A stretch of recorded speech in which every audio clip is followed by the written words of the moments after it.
కూడా ప్రభావ తండ్రి కరోనాని మేము ఉన్నాం తండ్రి. అందుని బట్టి మేము ఆందోళన చెందుతారు. ఎందుకంటే నాయన దేవుడు సజీవన దేవుడు మేము నమ్ముకున్నాం. మీ కృప ఆ బిడ్డలపై ఉంచండి. ఆ కుటుంబాన్ని మీ హస్తంగా చెప్తున్నాం తండ్రి. ఇచ్చిన బిడ్డలను ఆయన కుమార్తెను అలాగే భార్యను అలాగే తోడి కుటుంబాన్ని కూడా దీవించి ఆశ్రయించండి తండ్రి. వారికి చిరుబడిన గొప్ప ఆసక్తిని బట్టి ఈ స్కూల్ ప్రభావ ఎంతో ఆసక్తితో ప్రభావ నడిపించిన దాన్ని బట్టి అనేక మంది ప్రభావాన్ని మీ వాక్యాన్ని విని ఆయన మరి అనేక రీతులుగా ప్రభావ ఆగారం చేసుకున్న దాన్ని బట్టి స్తోత్రాలు తండ్రి. అలాగే ప్రభావాన్ని మా ప్రియులు జాషువా కోట గారు వారికి ఇచ్చిన బిడ్డలను బట్టి దీవించి ఆశ్రయించండి. అలాగే ప్రభావ ఆన్లైన్ లో ఉన్నటువంటి ప్రతి ఒక్కరిని పేరు పేరు దీవించండి తండ్రి. ఎంతో ఆసక్తితో ఈ సమయం వారు హెచ్చించి ప్రభావ మీ వాక్యాన్ని వినటకు ఎంతో ఆసక్తి ఉన్నారు తండ్రి. మరి మీ వాక్యాన్ని నాన్న టిమ్ గారు వివరించుండగా మీ కృప దయచేయండి, సాయం చేయండి. అలాగే ప్రభుత్వాన్ని మా యొక్క ఆధ్యాత్మిక బృందాన్ని దీవించి ఆశీర్వదించండి. యేసు పరిశుద్ధ నామమున వేడుకొని బ్రతిమాల ప్రార్థన అడుగుచున్నాం తండ్రి. ఆమేన్. వందనాలు sir.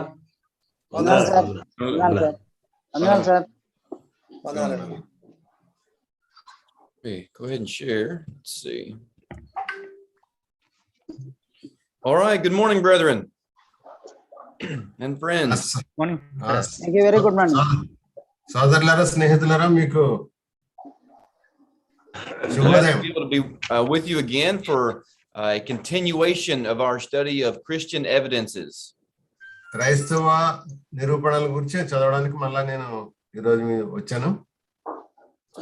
Of course, we've studied a number of different topics under the main subject of Christian evidences.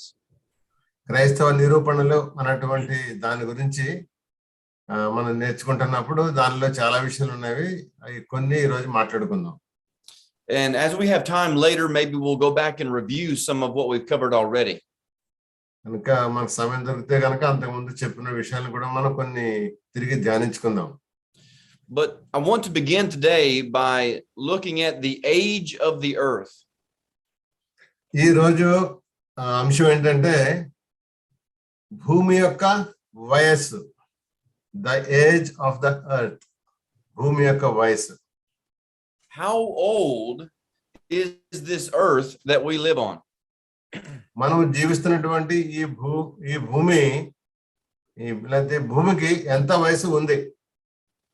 This is an important question to consider because there is a major difference between the evolutionist perspective of the age of the earth and the creationist perspective of the age of the earth.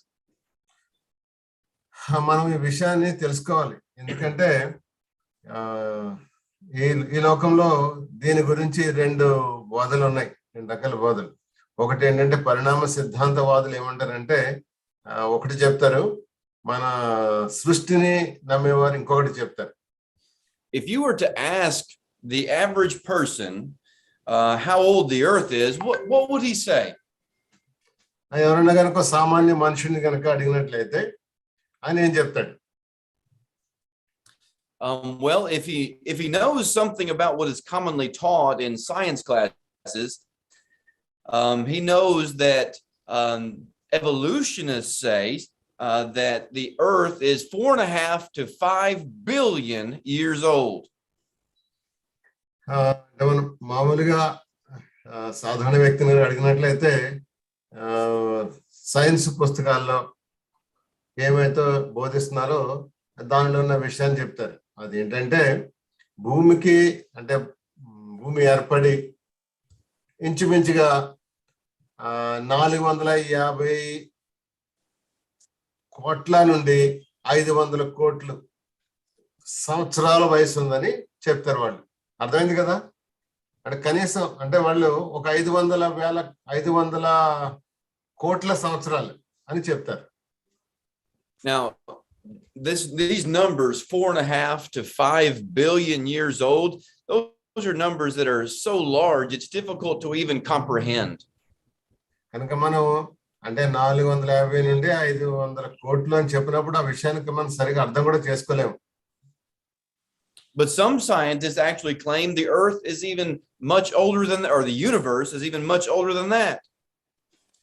కొందరు శాస్త్రజ్ఞులు ఏమంటారంటే ఈ విశ్వం ఉంది కదా, విశ్వం కంటే పురాతనమైందని చెప్తుంటారు వారు.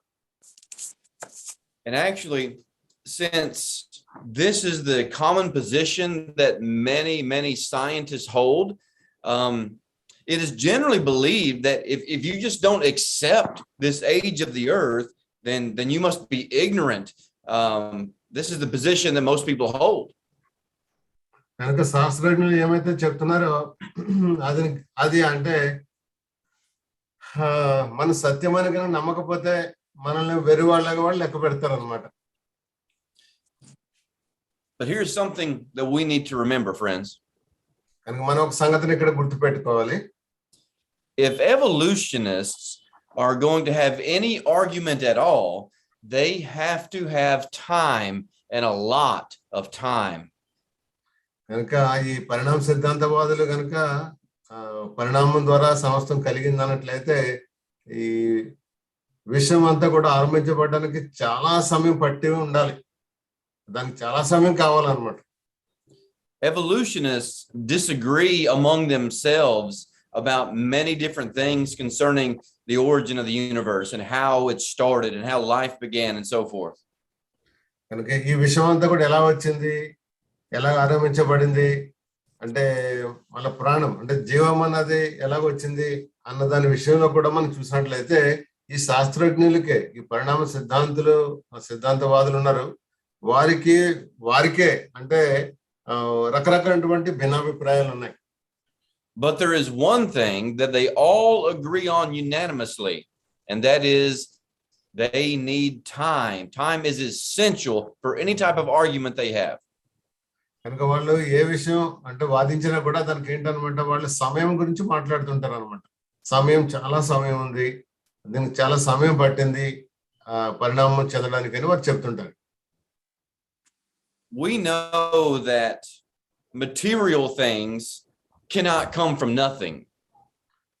కనుక ఇక్కడ మనం చూసినట్లయితే అంటే మన పదార్థంతో చేయబడింది ఏదన్నా కానీ అది శూన్యం నుంచి రాదు. We know that life cannot come from non-life. జీవం అన్నది జీవం లేని దాని నుంచి రాదు. We know that one kind of life cannot change and produce another kind of life. అంటే ఒక రకమైనటువంటి దాని నుండి అంటే జీవం నుండి ఇంకొక రకమైనటువంటి జీవం రాదు. Yet for evolution to be true, that means the impossible had to happen. కనుక ఈ పరిణామం అనేటువంటిది సంభవించడం అనేది అసంభవం. And those who hold to evolution, they know this. కనుక ఎవరైతే ఈ పరిణామ సిద్ధాంతాన్ని మాట్లాడుతుంటారో వారికి సంగతి తెలుసు. And so they have to put a lot of time within their theory. కనుక వాళ్ళు ఈ సిద్ధాంతాన్ని బోధిస్తున్నప్పుడు ఆ సిద్ధాంతాన్ని రుజువు చేద్దామని వాళ్ళు ఏం చేస్తారంటే ఇంతకాలము అయింది అంతకాలం అయింది అని చాలా సమయాన్ని వారు చూపిస్తూ ఉంటారు. And the idea is that if you give it enough time, somehow the impossible becomes possible. అంటే ఏంటన్నమాట, మన సమయం ఇంత కావాలి, ఇంత అయింది అని చెప్పినప్పుడు వాళ్ళు ఏం చేస్తారంటే అసంభవమైనది సంభవవుతుందని వారు అనుకుంటారు. It is suggested that time somehow performs miracles. అంటే ఏంటి, సమయము కాలం అన్నది అద్భుతాలను చేస్తారని వారు మనకి సలహా ఇస్తుంటారు. However, friends and brethren, that position is not logical. It is not reasonable. కనుక వారు చెప్పేది ఏమాత్రం అది సాధ్యం కాదు. అది ఒక అంటే ఒక హేతుబద్ధమైనటువంటిది అసలే కాదు. Because time has no, by itself, time has no creative intellect. అంటే సమయంలో జ్ఞానం లేదు, తెలివి లేదు. సమయంలో తెలివి లేదు ఏమాత్రం. Time by itself has no raw power. And సమయంలో ముడి శక్తి కూడా లేదు. If you have nothing, no matter how much time you put on it, it's still going to be nothing. కనుక మనం ఒక విషయం జరగడానికి అంటే జరగడానికి మనం ఎంత సమయం దానికి ఇచ్చినా గానీ దానిలోంచి వచ్చేది శూన్యం. And in reality, when you consider the effect that time has on material and physical things, it contributes to their decline. కనుక మనం ఈ భౌతికమైనటువంటి విషయాలకి కనుక మనం నిజానికి మన భౌతికమైన విషయాలకి ఆ సమయం ఇచ్చినా కూడా ఆ సమయం ద్వారా కలిగేది ఏమీ లేదు. This is true both in the sense of their corruptible composition as well as in the sense of their design. Time contributes to decline. కనుక సమయము వారు తీసుకున్నందువల్ల దాంతో వచ్చేది ఏమీ లేదు. కనుక వారు చెప్తున్నటువంటి విషయాలకు కానీ వారు చేసినటువంటి అంటే వారు ఏదైతే వారు ప్రణాళిక వేసి చెప్తుంటారో అవన్నీ కూడా జరిగినటువంటి సంగతులు కాదు. Now, we very well understand that, certainly in the area of how material things are corruptible, and the more time passes, the more corrupted material things become. కనుక ఏంటంటే చెడిపోయిన దానివల్ల అంటే దానివల్ల ఏమాత్రము ఇది సంభవం కాదు. For example, ఉదాహరణకి మీకు ఒకటి చెప్తాను. If you buy a new piece of clothing, that piece of clothing does not get better with time. It deteriorates with time. మీరు గనక ఏదన్నా ఒక బట్ట కొన్నారనుకోండి, బట్ట అంటే ఒక క్లాత్ బట్ట కొన్నట్లయితే ఆ బట్టని మీరు అలాగే దాచిపెట్టినట్లయితే అదే అలాగే ఉంచినట్లయితే అది కొంత సమయం అయిపోయిన తర్వాత అది ఇంకా మంచిగా అది మారిపోదు. And that is true of any physical thing. కనుక భౌతికమైనటువంటి విషయాల్లో ఇది ఎప్పటికీ ఇదే సత్యం. You think about your cell phone. మీ దగ్గర ఒక సెల్ ఫోన్ ఉందనుకోండి. When you first have that new cell phone, it is new, but over time it begins to deteriorate. It doesn't get better, it gets worse with time. అది మీ దగ్గర మీరు cell phone కొనుక్కున్నారనుకోండి, అది వాడుతా చాలా కాలం అయిపోయిన తర్వాత అది ఇంకా రోజుకి అది ఇంకా బాగా అంటే ఇంకా మంచిగా అవుతుందా లేకపోతే అది పాడైపోతుందా? ఏమాత్రం అది మంచిగా అవుతుంది, పాడైపోతుంది. So we understand that time does not contribute to improve things, it causes things to deteriorate. ఆ సమయం అనేది ఈ భూసమైనటువంటి వస్తువులు ఇంకా అంటే చాలా బాగుపడటానికి అవి ఇంకా మంచిగా అవ్వడానికి ఏమాత్రం ఉపయోగపడవు. కానీ సమయంతో పాటు ఆ భూసమైనటువంటి వస్తువులన్నీ కూడా పాడైపోతాయి. Now that is also true concerning design. Time does not improve design. It causes design to deteriorate or decline. కనుక ఇది అదే విధంగా వాళ్ళు ఒక ప్రణాళిక వేసినా కూడా దాంతో పాటు అంటే సమయం వల్ల అదేమాత్రం అది బాగవదు, అదేమాత్రం ఇంకేంటంటే అభివృద్ధి చెందదు, కానీ సమయంతో పాటు అది పాడైపోతుంది. Now, to illustrate this, imagine an airplane full of lumber. మీకు ఉదాహరణ చెప్తాను, గమనించండి. ఒక విమానంలో కనుక విమానం నిండా మన ఇవి దొంగలు ఉంటాయి కదా, ఆ దొంగలు అంటే మన దొంగలు పెద్ద చెట్లు కొట్టినప్పుడు దొంగలు వస్తాయి, అవి నింపి పైకి తీసుకెళ్లారనుకోండి. Imagine that this airplane drops its load of lumber from a height of 5,000 feet. కనుక ఈ విమానం అంటే చెక్కలు దొంగలు నింపినటువంటి విమానం ఒక 5,000 అడుగులు పైకి వెళ్ళి అక్కడి నుంచి కిందకి వదిలారనుకోండి. Now, what are the chances that lumber that's been dropped from the airplane down to the earth, what are the chances that when it hits the earth, it forms some sort of structure and design? అది 5,000 అడుగులు పైనుంచి అది వదిలేసినప్పుడు అది భూమికి రాకమునుపు అది ఏదన్నా ఒక మంచి డిజైన్ లాగా మారిపోయి ఆ దొంగలన్నీ కూడా భూమి మీద పడతాయా? We understand that would not happen. That lumber would be scattered all over the place and it would be a mess. అది అంటే ఆ విధంగా జరగదని మనకు తెలుసు. మనకి ఇంకేం తెలుసు అంటే ఆ పైనుంచి వదిలేసినప్పుడు ఈ దొంగలన్నీ కూడా, దొంగలంటే ఈ చెక్క అంటే మనం టెంబర్ అంటాం కదా, అది పైనుంచి పడేసినప్పుడు అది ఏంటంటే చాలా దూరం అది చల్లా చెదురుగా పడిపోతాయి ఆ దొంగలన్నీ కూడా. But what if we gave that lumber more time? కనుక ఎక్కువ సమయం తీసుకున్నట్లయితే అది ఏదో వేరేగా మారిపోద్దని కాదు. Let's take the airplane from a height of 5,000 feet up to 10,000 feet. కనుక మీరు గమనించండి, ఇక్కడ అంటే మనం ఇక్కడ సమయం ఇస్తున్నాం, ఒక విషయం జరగడానికి సమయం ఇస్తున్నాం. 5,000 అడుగులు నుంచి పడేస్తే ఏం జరగలేదు, కానీ ఇంకిప్పుడు 10,000 అడుగుల ఎత్తులోకి తీసుకెళ్లిపోయి అక్కడి నుంచి ఆ దొంగల్ని పడేసాం అనుకోండి. Now, as that lumber falls, it has more time before it hits the ground.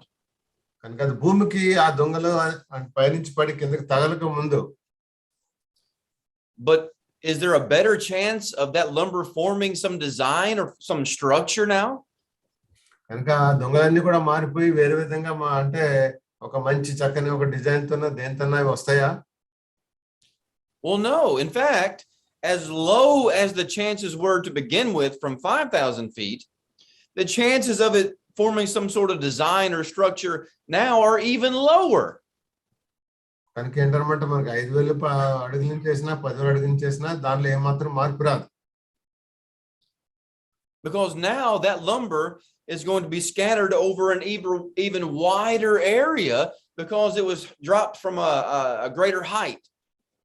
అంటే ఇంకా 10,000 అడుగులు ఎత్తు నుంచి అంటే ఇంకా ఎత్తుకెళ్ళ చేసినందువల్ల ఏమవుతుందంటే ఆ దొంగలన్నీ కూడా ఇంకా ఎక్కువ ప్రాంతంలో అవి చల్లా చెదురుగా పడిపోతాయి. The point is this: adding more time in situations like this does not increase the odds, it decreases the odds.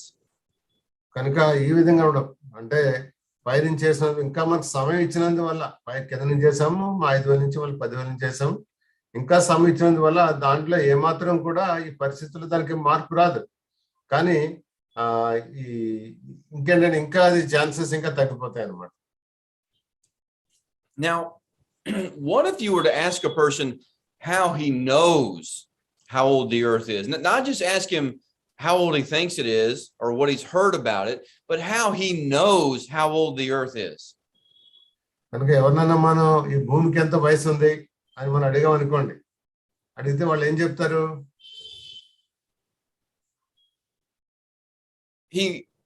He may claim that science has proven the age of the earth. కనుక అంటే వాళ్ళు ఏం చెప్తారంటే భూమి యొక్క వయసుని science already అంటే ఇప్పటికే నిర్ధారణ చేసిందని చెప్తారు. And if he is knowledgeable about the subject, he might even name some dating methods that are used by scientists. కనుక ఆయన చెప్పడమే కాకుండా కొందరు ఏం చేస్తారంటే వాళ్ళు ఏ విధంగా దాన్ని నిరూపించారు ఆ పద్ధతుల గురించి కూడా చెప్తారు. However, if he's truly knowledgeable about it and he's honest, he would have to admit that those dating methods are not absolute and they are inconsistent at best. కనుక వాళ్ళు ఏది చెప్పినా కానీ వారికి కూడా తెలుసు ఇదేంటంటే వారి యొక్క జ్ఞానం అంతా కూడా నిజాయితీ కలది కాదు. మరి ముఖ్యంగా ఏంటంటే వాళ్ళు చెప్పినటువంటి అంటే భూమికి ఎంత వయసు ఉంది, అంత వయసు ఉంది, ఇన్ని సంవత్సరాలు ఉన్నాయి, ఎన్ని సంవత్సరాలు ఉన్నాయని మరి ఏదైతే వారు నిర్ధారిస్తారో అది సరైనది కాదు. అంటే అది అంటే సరిగ్గా వారు చెప్పలేకపోతున్నారు. All that most people really know is that many scientists say that the earth is billions of years old and they just accept that. And చాలా మంది ప్రజలు ఏంటంటే సైంటిస్టులు చెప్పినట్టుగా ఈ భూమికి 100 కోట్ల వయసు ఉందని చెప్తా ఉంటారు. On the screen here, I've got an evolutionary timeline, a very brief and simple one. అంటే చాలా చాలా సూక్ష్మంగా చెప్తున్నాను. ఇక్కడ ఒక లైన్ మీరు టేబుల్ ఒకటి వచ్చింది మీ స్క్రీన్స్ మీద, మీరు చూసినట్లయితే చాలా సూక్ష్మంగా దీన్ని వివరించాలని అనుకుంటున్నాను. As you can see there on the screen, according to evolution, it is claimed that something exploded in the Big Bang about 20 billion years ago. చూడండి, ఇక్కడ మొట్టమొదటి చూసినట్లయితే ఇక్కడ బిగ్ బ్యాంగ్ అని ఉంది కదా, అక్కడ అది అంటే 2000 కోట్ల సంవత్సరాల క్రితం ఒక మహా శబ్దం ఒకటి బ్రహ్మాండమైన శబ్దం ఒకటి వచ్చింది. ఆ శబ్దం వచ్చినప్పుడు భూమి కలిగిందని చెప్తారు. And that is when the universe began to form according to evolution. అప్పటి నుంచే విశ్వం అంతా మొదలైందని పరిణామ సిద్ధాంతవాదులు చెప్తారు. And then about 4.5 to 5 billion years ago, the earth was formed. వీళ్ళేమంటారంటే 450 నుండి 500 కోట్ల సంవత్సరాల క్రితం వచ్చిందని మరికొందరు అంటారు. And then life, the very first life formed about 2 billion years ago, according to evolution. 200 కోట్ల సంవత్సరం నుండి అంటే ఏంటి అంటే ఇప్పటికి 200 కోట్ల సంవత్సరాలు అయిందని అంటే జీవం ఆరంభమై భూమి మీద అని కొందరు చెప్తారు. And then finally, man came into existence about 3.6 million years ago. So very, very young compared to the billions that were just mentioned. కనుక మరికొందరు ఇక్కడ ఏం చెప్తున్నారంటే ఈ భూమి మీద మనిషి యొక్క ఉనికి ఆరంభం ఎప్పుడైందంటే దానికి వయసు చెప్తారు వీళ్ళు 36 లక్షల సంవత్సరాల క్రితం భూమి మీద మనిషి అంటే అప్పటి నుంచి ఉన్నాడని చెప్తారు. But here's the question.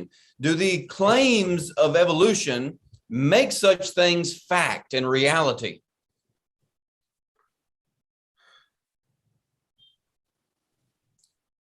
Do these claims of evolution make such things fact and reality? That's the question. ఈ పరిణామ సిద్ధాంతవాదులు చెప్పేటువంటి ఇలాంటి సంగతులన్నీ కూడా మనం ఇక్కడ 4 చెప్పారు. 4 సంగతులు కూడా దీంట్లో సత్యం ఉందా? Where's the evidence for this? వాళ్ళు చెప్పేదానికి ఏదైనా రుజువు ఉందా? Could this many scientists be wrong about this? కనుక వీళ్ళు అంటే సైంటిస్టులు చాలా మంది చెప్తుంటారు, శాస్త్రజ్ఞులు వాళ్ళు తప్పు కూడా కావచ్చు కదా.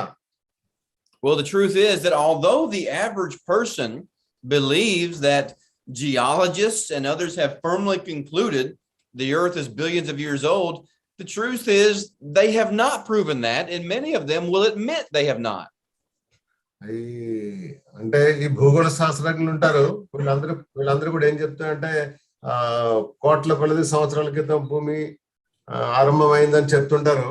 కానీ నిజానికి వాళ్ళు కూడా తెలుసు, అంటే కొంతమంది వాళ్ళే ఒప్పుకుంటారు అన్ని సంవత్సరాలు కాకపోయి ఉండవచ్చు అని చెప్తుంటారు. I'm going to give you some quotes from evolutionists that actually concede that they do not know how old the earth is. మీకు నేను కొంతమంది ఈ పరిణామ సిద్ధాంతవాదులు ఉన్నారు, వాళ్ళు చెప్పినటువంటి కొన్ని మాటలు మీకు ఇప్పుడు నేను చెప్తాను. And Brother Sabati, if you got the notes I sent you, these quotes are in the notes if it'll help you. Yes, brother, I'm seeing that. Excellent. I have two monitors. On another monitor I have that. Excellent. So one evolutionist wrote, no terrestrial rocks closely approaching the age of 4.6 billion years have yet been discovered. The evidence for the age of the earth is circumstantial, being based upon indirect reasoning. కనుక ఒక ఆయన ఏం చెప్పాడంటే, ఒక పరిణామ సిద్ధాంత చెప్పినటువంటి ఆయన ఈ భూమి మీద ఉన్నటువంటి ఈ కొంతమంది బండలు ఉంటాయి కదా, పెద్ద పెద్ద బండలు ఉంటాయి. ఈ బండలు తీసుకుని వీరు ఏం చేస్తారంటే ఈ బండకి ఇన్ని 100 ఏండ్లు, అన్ని 1000 ఏండ్లు, ఇన్ని సంవత్సరాలు, ఇన్ని కోట్ల సంవత్సరాలు వీళ్ళు వయసుని దానికి నిర్ణయిస్తుంటారు అన్నమాట. కనుక ఇలా నిర్ణయించిన దానికి అలాంటి దానికి ఇప్పటి వరకు వాళ్ళు ఏది కూడా సరైనటువంటి దానిని వాళ్ళు వివరణ ఇవ్వలేదు, అంటే ఎలాంటి నిరూపణ దానికి వారు ఇవ్వలేదు అనమాట. ఇవన్నీ వారు ఏదో వారు చెప్పేస్తుంటారు అంత ఆ విధంగా. కనుక వాళ్ళు ఏంటంటే నేరుగా కాకుండా వారు ఏదో ఇండైరెక్ట్ గా ఏదో ఒక రీజనింగ్ ఇచ్చేసి ఇలాగింత ఏదైనా వయసు ఉందని చెప్తారు. కనుక అంటే కరెక్ట్ గా చెప్పలేమని ఒక ఎవల్యూషన్ ఇస్తే చెప్పాడు అనమాట. Remember, friends and brethren, that was said by an evolutionist. కనుక ఇది పైన మీకు ఏదైతే మనం మాట్లాడుకున్నామో దాన్ని ఒక పరిణామ సిద్ధాంతవాది చెప్పాడు. And he is admitting that there is no real evidence to suggest the earth is as old as so many claim that it is. అంటే చాలా మంది భూమికి ఎంత వయసు ఉంటుందని చెప్పేటట్లు ఉన్నారు, కానీ దానికి ఏది కూడా సరైనటువంటి నిరూపణ రుజువు లేదు. Now, I have a few more quotes from evolutionists conceding that they don't really know the age of the earth. But before we notice this next one, we need to understand something else. అంటే మనం పరిణామ సిద్ధాంతవాదులు చెప్పేటువంటి కొన్ని విషయాలు మనం చూద్దాం. దానికి ముందు మనం ఇంకొక విషయాన్ని కూడా ఇప్పుడు చెప్పుకుందాం ఈ సమయంలో. We need to familiarize ourselves with the creation date that was set forth by Bishop Ussher. Bishop Ashar అనేటువంటి ఆయన ఒక విషయాన్ని చెప్పాడు, దాని గురించి మనం ఇప్పుడు తెలుసుకుందాం. He calculated from the Bible, of course, using genealogies. He calculated from the Bible and set the creation date of the universe at 4004 BC. That's about 6,000 years ago. అంటే ఈయన బిషప్ అషర్ అనేటువంటి ఆయన ఏంటంటే బైబిల్ తీసుకుని, బైబిల్ అనేటువంటి వంశావళిని తీసుకుని, అంటే సృష్టి అంతటిని తీసుకుని ఆయన ఏం చేశాడంటే అన్ని లెక్కలు కట్టాడు. బైబిల్లో ఉన్నటువంటి సంగతులన్నిటిని చదివి అంటే భూమి అంటే క్రియేషన్ సృష్టి అన్నది క్రీస్తు పూర్వము 4004లో జరిగిందని ఆయన చెప్పాడు. అంటే ఏంటనమాట, ఇప్పటి వరకు ఇంచుమించుగా ఒక 6000 సంవత్సరాలు అయిందనమాట సృష్టి జరిగి. Now that date may not be just exactly correct, but it seems to be very close. అంటే ఇది 100% ఇది సత్యం కాకపోవచ్చు, కానీ అంటే ఇది పరిణామ సిద్ధాంతవాదులు చెప్పిన దానికంటే ఇది ఎంతో సత్యానికి దగ్గరగా ఉంది. And it is certainly much closer than the billions of years that's been set forth by evolutionists. పరిణామ సిద్ధాంతవాదులు ఏం చెప్తారు, వాళ్ళు భూమి నిర్మించబడి వందల కోట్ల సంవత్సరాలు ఎందుకు చెప్తా ఉంటారు. దానికంటే ఈ బిషప్ అషర్ అటువంటి ఆయన చెప్పేటువంటి సంగతి అంటే చాలా దగ్గరగా ఉందన్నమాట వాస్తవానికి. Now, remembering that Bishop Ussher calculated and suggested from the Bible the earth is about 6,000 years old, with that in mind, let's notice another concession. మనం ఇంకొక విషయాన్ని కూడా ఇప్పుడు గమనిద్దాం. This is stated by an evolutionist. He said, there is no evidence based solely on the solar system observations that the sun is 4.5 to 5 billion years old. I suspect that the sun is 4.5 billion years old. However, given some new and unexpected results to the contrary, and some time for frantic recalculation and theoretical readjustment, I suspect that we could live with Bishop Ussher's value for the age of the earth and sun. I don't think we have much in the way of observational evidence in astronomy to conflict with that. ఈ విషయాన్ని ఇంకొక ఈ పరిణామ సిద్ధాంతవాది చెప్పాడు. అని ఏమన్నాడంటే సూర్యుడు అంటే సూర్యుడిని లేకపోతే సౌర్య ఇవన్నీ ఉంటాయి కదా సూర్యుడికి సంబంధించినటువంటి అవన్నిటిని ఆయన పరిశీలించి భూమి స్థాపించబడి అంటే సూర్యుడు ఇవన్నీ కలిగి విషయం కలిగి 1000 ఏండ్లు అంటే మనకి ఏమంది ఇక్కడ 450 కోట్ల నుండి 500 కోట్ల సంవత్సరాలు కాకపోవచ్చు అని చెప్తాడు అనమాట. అని అనుకుని ఆయనకు అనుమానంతో చెప్తుంటాడు అనమాట. I suspect that the sun is 4.5 billion years old అంటే 450 కోట్ల సంవత్సరాలు కాకపోవచ్చు అని కూడా చెప్తున్నాడు. కనుక ఆయన చివరికి ఏమంటాడంటే ఈ బిషప్ అషర్ అన్నటువంటి ఆయన చెప్పాడు కదా ఇప్పుడు ఇంచుమించుగా ఇప్పటికి 6000 సంవత్సరాలు అయిందని భూమి నిర్మించబడి అది దగ్గరగా ఉందన్నట్టు ఆయన కూడా భావిస్తాడు.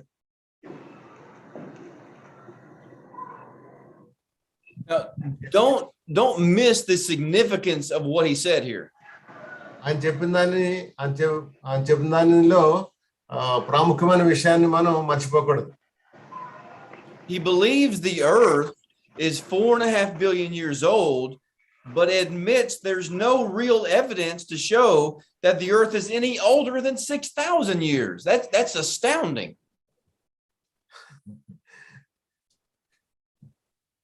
ఆయన ఏమంటాడంటే భూమి నిర్మించబడి 450 కోట్ల సంవత్సరాలు కాకపోవచ్చు కానీ భూమి నిర్మించబడి 6,000 సంవత్సరాలు అయిందని అన్నదానికి కూడా రుజువు లేదని అంటాడు. Another evolutionist said it is not possible to prove that the earth is billions of years old. ఇంకొక శాస్త్రవేత్త ఏం చెప్పాడంటే భూమి స్థాపించబడి కోట్ల కొలది సంవత్సరాలు కాకపోవచ్చు అని చెప్పాడు. కాదని చెప్పేశాడు ఆయన. Still another evolutionist said the idea that the earth is very, very old is not in any way suggested by studies in science. It arises as a result of rejecting special creation. కనుక అంటే ఇక్కడ 6,000 సంవత్సరాలు అయిందని మనం ఒక ఆయన చెప్పాడు కాబట్టి ఇక్కడ ఏంటనమాట దాన్ని కాదంటానికి అంటే ప్రత్యేకంగా సృష్టి కలిగింది అని దాన్ని కాదంటానికే వీళ్ళందరూ కూడా ఏమంటారనమాట భూమి పుట్టి చాలా కాలమైంది, ఎంతో కాలమైంది, కోట్ల సంవత్సరాలు అయిందని చెప్తున్నారు. Friends, don't miss it. Understand what was just said. కనుక ఏం చెప్పాడో ఒకసారి మీరు అర్థం చేసుకోండి. The idea of an ancient earth, meaning billions of years old, that is not based on scientific studies. Rather, it is based simply on rejecting creation. కనుక భూమి కోట్ల కొలది సంవత్సరాల వెనకాల ఎప్పుడో పూర్వం నిర్మించబడిందని అని అనడానికి ఏమాత్రం కూడా ఏంటంటే సైన్స్ పరమైనటువంటి ఆధారాలు లేవు.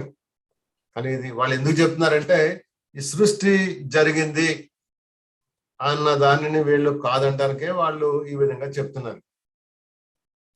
If one does not want to accept God and the Bible, then he has to come up with another explanation for his own existence. ఎవరైనా కానీ దేవుణ్ణి అంగీకరించకపోయినా అంటే బైబిల్ని అంగీకరించకపోయినా వారికి దానికి వ్యతిరేకంగా చెప్పడానికి ఇంకొక మార్గం ఏదైనా కావాలి, ఇంకొక సిద్ధాంతం ఏదైనా కావాలి. And if he's going to reject God, then evolution has to be his answer, and time is the god of evolution. కనుక వాళ్ళకి అంటే ఇంకొక సాకు కావాలి కాబట్టి వాళ్ళు ఏంటంటారంటే పరిణామ సిద్ధాంతం ఉందని దానికి సమాధానం చెప్తుంటారు. మరి ముఖ్యంగా ఇక్కడ సమయమే వారి దేవుడిగా వారు చెప్తుంటారు అన్నమాట. And the evolutionists need lots of time, and in which and that in that grand numbers, all those that huge amounts of time, suddenly the impossible becomes possible, supposedly according to them. వారి ప్రకారం ఏంటంటే పరిణామం జరగడానికి వాళ్ళకి ఎంతో సమయం కావాలి, చాలా సమయం కావాలి. అది అయినప్పుడు అంటే అసాధ్యమైంది సాధ్యం అయిపోతుందని వారు అకస్మాత్తుగా సాధ్యం అయిపోతుందని చెప్తా ఉంటారు. Now let's notice briefly some of the dating systems that are used in an attempt to prove an ancient earth. అంటే భూమికి ఒక వయసు నిర్ణయించేటప్పుడు కొన్ని పద్ధతులు ఉపయోగిస్తారు. ఆ పద్ధతుల్ని మనం ఇప్పుడు చూద్దాం. The truth is that these dating systems that are used are terribly flawed. కనుక భూమి అంటే వీళ్ళు ఉపయోగించేటువంటి పద్ధతులు అంటే తారీఖు నిర్ణయించడం కానీ ఆ కాలాన్ని నిర్ణయించేటువంటిది అవి మనం చూసినప్పుడు అవి దారుణమైనటువంటి తప్పుడు అనమాట. అవన్నీ కూడా దానిలో ఏమాత్రం సత్యం లేనివి. In order to use these dating systems, you have to make unverifiable assumptions, and they are undeniably inconsistent. కనుక వాళ్ళు ఇచ్చేటువంటి పద్ధతులు మనం పరిశీలించినప్పుడు ఆ పద్ధతులు పరిశీలించేది మనం సరైనదని చెప్పడానికి ఏమాత్రం లేదు. తర్వాత దానిలో ఏమాత్రం కూడా సత్యం లేదు. Radiometric dating is a popular method that is used in an attempt to prove an ancient Earth. కనుక ఈ భూమి యొక్క వయసును నిర్ణయించడానికి ఉపయోగించే పద్ధతుల్లో ఒకటి ఈ శాస్త్రవేత్తలు ఉపయోగించేది ఏంటంటే రేడియోమెట్రిక్ డేటింగ్ అంటారు. This method of dating is based upon the decay of certain elements. కనుక కొన్ని పదార్థాలు తీసుకొని ఆ పదార్థాలు ఏ విధంగా పాడైపోయినాయి, కుళ్ళిపోయినాయి, దాన్ని చూసి దాన్ని బట్టి వారు భూమి యొక్క వయసును నిర్ణయిస్తారు. Scientists believe they know the rate of decay, so they believe they can use the ratio of elements to determine the age of a rock. కనుక ఒక రాయిని తీసుకున్నారు అనుకోండి, ఒక బండను తీసుకుని ఆ బండను పరిశీలిస్తారు అన్నమాట. ఆ పరిశీలించి ఆ బండ యొక్క స్థితి మారి అంటే ఈ విధంగా పాడైపోవడానికి పట్టినటువంటి కాలాన్ని నిర్ణయిస్తుంటారు అనమాట ఈ రేడియోమెట్రిక్ డేటింగ్ అన్న దాన్ని బట్టి. Now there's a major problem with this. అంటే దీనిలో ఉన్నటువంటి సమస్య ఏంటంటే this type of dating requires assumptions that are unverifiable. కనుక దీనిలో మనం ఏంటంటే సత్యాన్ని కనుగొనలేనటువంటి పద్ధతులు ఉన్నట్టుగా మనకు తెలుస్తుంది. They assume the presence or the absence of certain elements when the rock was originally formed. కనుక ఒక బండ అది నిర్మించబడినప్పుడు అది ఉనికిలోనికి వచ్చినప్పుడు దానిలో ఏముంది దానిలో ఏమి లేదు అన్న దాన్ని వీళ్ళు తీసుకొని కొన్ని ఊహించుకుంటారు. And they assume the elements have neither increased nor decreased since the time of the origin.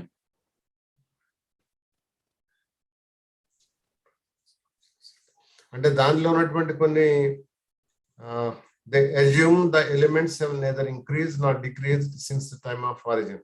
అంటే ఏంటన్నమాట దానిలో ఈ సమయంలో అంటే దానిలో ఉన్నటువంటి కొన్ని పదార్థాలని అంటే ఉన్నాయా దానిలో అవి లేవా అన్నటువంటి దాని గురించి వాళ్ళు పరిశీలించి దాన్ని బట్టి దానికి సమయం ఎంత పట్టింది ఇది ఎప్పుడు అయ్యుండొచ్చు అన్నదాన్ని వారు నిర్ణయిస్తారు. Additionally, they assume the rates of decay have remained constant the entire time. కనుక ఆ రాయి ఏ విధంగా వాళ్ళు పాతదైపోయింది పురాతనం అయిపోయిందో దాన్ని కూడా వాళ్ళు నిర్ణయిస్తారు. But none of these assumptions are provable. కనుక ఈ వాళ్ళు ఊహించుకున్నటువంటి విషయాలన్నీ కూడా నిర్ణయించినటువంటి సంగతులన్నీ కూడా వాళ్ళు నిర్ధారణ చేయలేరు, నిరూపించలేరు. Thus, radiometric dating is unreliable to say the least. కనుక రేడియోమెట్రిక్ డేటింగ్ అనేటువంటి పద్ధతి సరైనది కాదు. And to suggest that such a dating method proves the age of anything, well, that's deceptive. కనుక ఈ విధంగా రేడియోమెట్రిక్ డేటింగ్ అనే పద్ధతిని ఉపయోగించి వారు ఏదన్నా నిర్ణయించినట్లయితే అది సరైనది కాదు, అది అంటే తప్పుది అనమాట, అంతా కూడా మోసకరమైంది.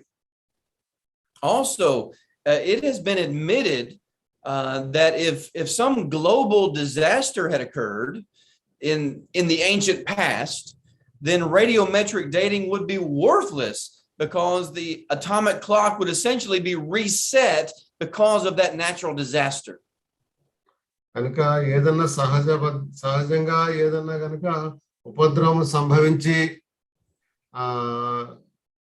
కనుక మార్పు అంటే భూమి విషయంగా మార్పు చెందినప్పుడు ఈ విధంగా రేడియోమెట్రిక్ పద్ధతి ఈ డేటింగ్ పద్ధతి అది సరిగా దానిని లెక్కించలేదు.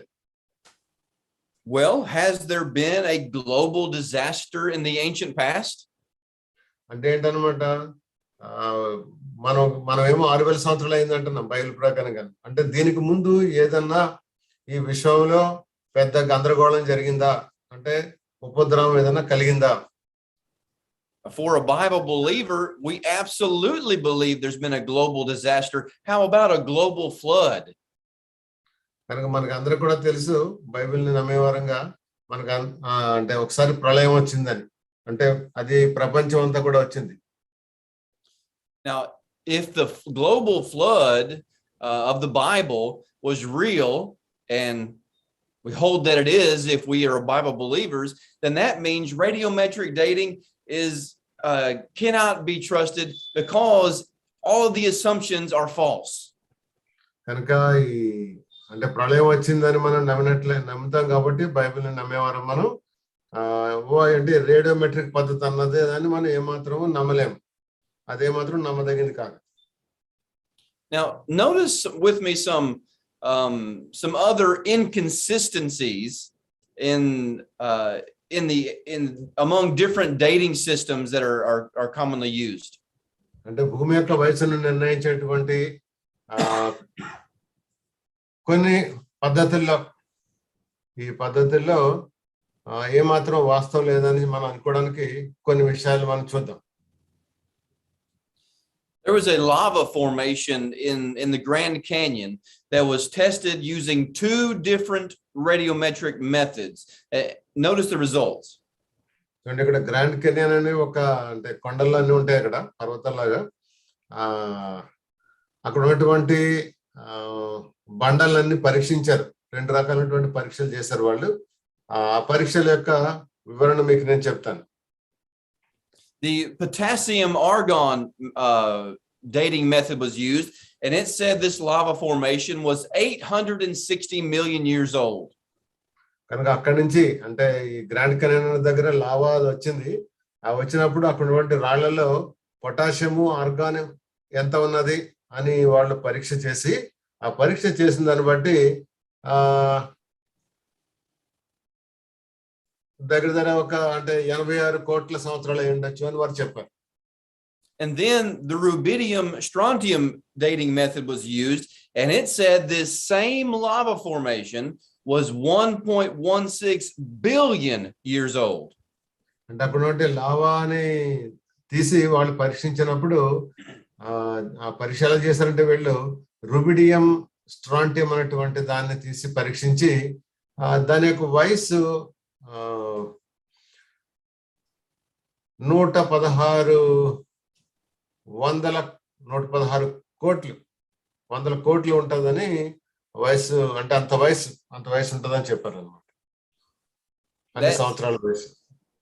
That same lava formation was dated using two different methods, and it came with a difference of 250 million years.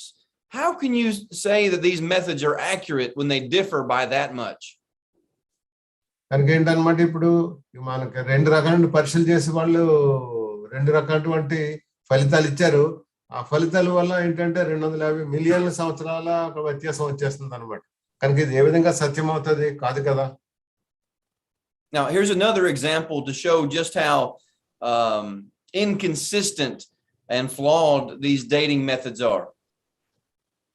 మీకు ఇప్పుడు ఇంకొక ఉదాహరణ కూడా చెప్తాను, ఈ పద్ధతులు ఎంత తప్పుడు.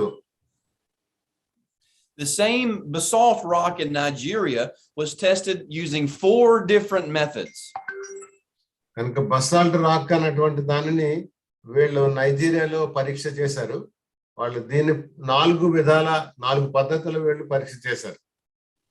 Conventional geology said it is 26 million years old. ఇక్కడ మీకు నేను మిలియన్స్ లో ఉంది, నేను మిలియన్స్ లో మీకు కూడా చెప్తున్నాను.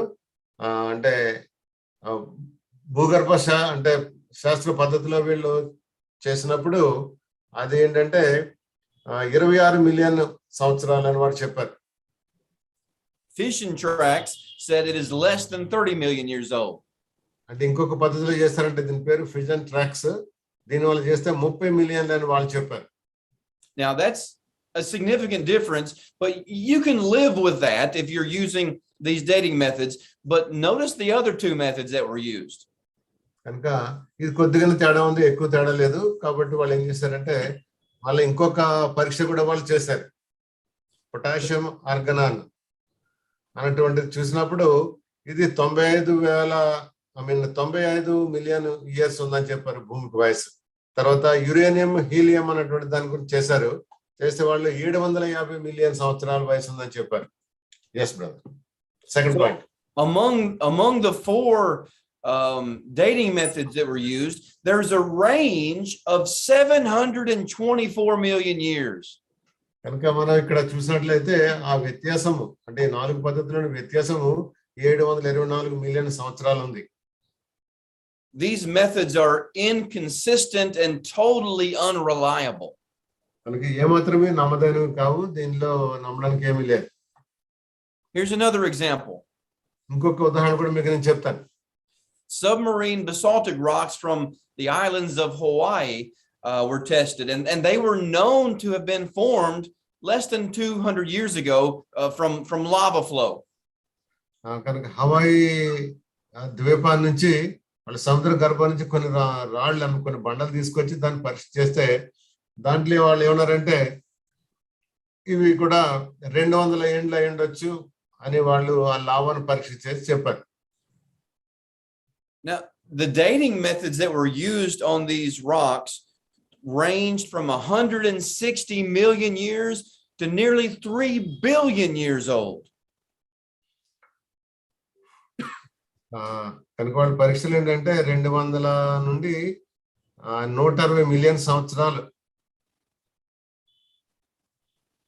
క్రితం ఇవి ఆరంభమైందని చెప్పారు. అంటే ఏంటనమాట ఇక్కడ 3,000 కోట్ల నుంచి అంటే 3 బిలియన్ సంవత్సరాల నుంచి వీళ్ళంటే తగ్గుకుంటూ వచ్చారనమాట. ఇప్పుడు కనుక ఇది ఎంత అసహ్యంగా ఉంటది ఇది అంటే 300 బిలియన్ 3 బిలియన్ల దగ్గర నుంచి వీళ్ళు ఏంటంటే వీళ్ళ మిలియన్స్ లోకి వచ్చేసారు అనమాట. అంటే చాలా వ్యత్యాసం ఉంది దీనిలో. Keep in mind that they knew these rocks formed from lava less than 200 years ago, but they're still getting results showing in the hundreds of millions, even into the billions. That's embarrassing how flawed and how inaccurate these dating methods are. అదే మనం అదే చూసాం ఇప్పుడు. కనుక ఇంత అంటే ఇలా 300 కోట్ల సంవత్సరాల నుంచి వాళ్ళు ఏంటంటే లక్షల్లోకి వచ్చేసారు అనమాట. భూమి యొక్క వయసును నిర్ణయం ఇంతే ఉంటదని అంటే 300 కోట్లు సంవత్సరాలని చెప్పిన వాళ్ళు లక్షల్లోకి వచ్చేసినప్పుడు ఇది వినటానికే చాలా అసలు బాలేదు కదా ఇది. And still other rocks that were known to be very young have been tested with results ranging from 100 million years old to 10.5 billion years. Again, it's embarrassing how flawed these methods are. అంటే మరికొన్ని చోట్ల మరికొన్ని రాళ్ళను వీళ్ళు పరీక్షించి 100 million సంవత్సరాల నుంచి 105 billion సంవత్సరాలు అంటే మిలియన్స్ లోంచి మళ్ళీ బిలియన్స్ లోకి వెళ్ళిపోయి చూడండి. అంటే ఏంటనమాట వీళ్ళు తక్కువ నుంచి చాలా ఎక్కువ వరకు చాలా వ్యత్యాసం ఉందన్నమాట. అంటే కోట్ల కొలది బిలియన్ అంటే 100 కోట్లు, వీళ్ళు 10 బిలియన్లు అంటే వీళ్ళు 10 బిలియన్ అంటే మనకి ఒక 10 కోట్ల నుంచి వీళ్ళంటే 1000 కోట్లకి వెళ్ళిపోయిందండి వీళ్ళ యొక్క లెక్కల ప్రకారం. కనుక ఇదంతా ఎంత ఏమన్నా దీనిలో సరైనదిగా కనిపిస్తుందో మనకి ఇవన్నీ చదివినప్పుడు. But even though these methods of dating are known to be inconsistent and terribly flawed, evolutionists still use them, and that's deceptive. ఈ పద్ధతులన్నిటిలో కూడా ఏమాత్రం అంటే సత్యం లేదు, దానిలో ఒక పద్ధతి లేదు. అంటే ఏదో పద్ధతుల ప్రకారం చేస్తున్నారు కానీ వీళ్ళు కాబట్టి ఏమాత్రం వాస్తవం లేదని మనం అంటే తెలిసినా కూడా ఈ శాస్త్రవేత్తలు దాన్నే నమ్ముతున్నారు, అదే ఖచ్చితంగా చెప్తున్నారు.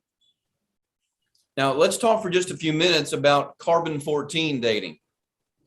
కనుక ఇంకొక పద్ధతి కూడా ఉంది, దాన్ని కార్బన్ 14 అంటారంట, కార్బన్ 14.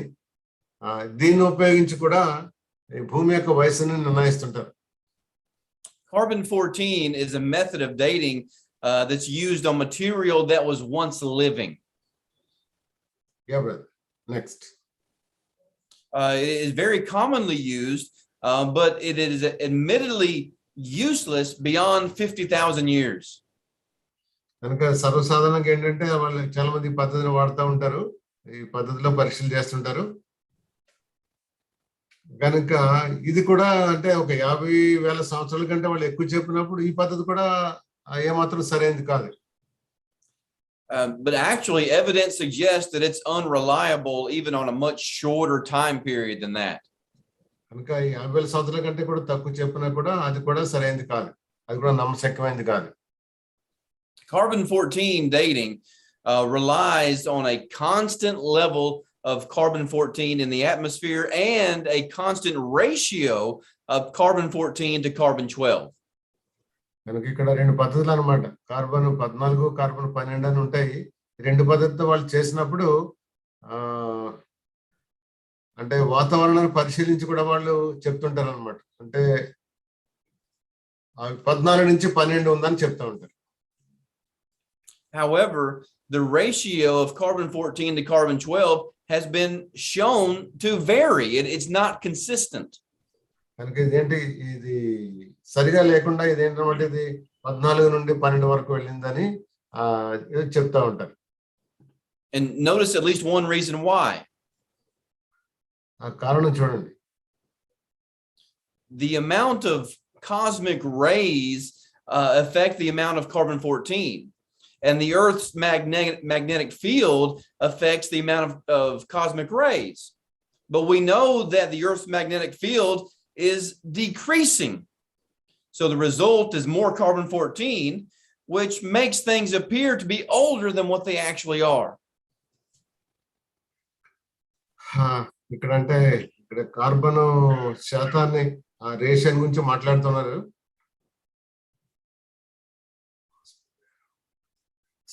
అంటే భూమిలో ఉన్నటువంటి అయస్కాంత ఫీల్డ్స్ ఉంటాయి కదా, అది కాస్మిక్ రేస్ వల్ల అది మారిపోతూ ఉంటది అనమాట, దానికి effect అవుతుంటది.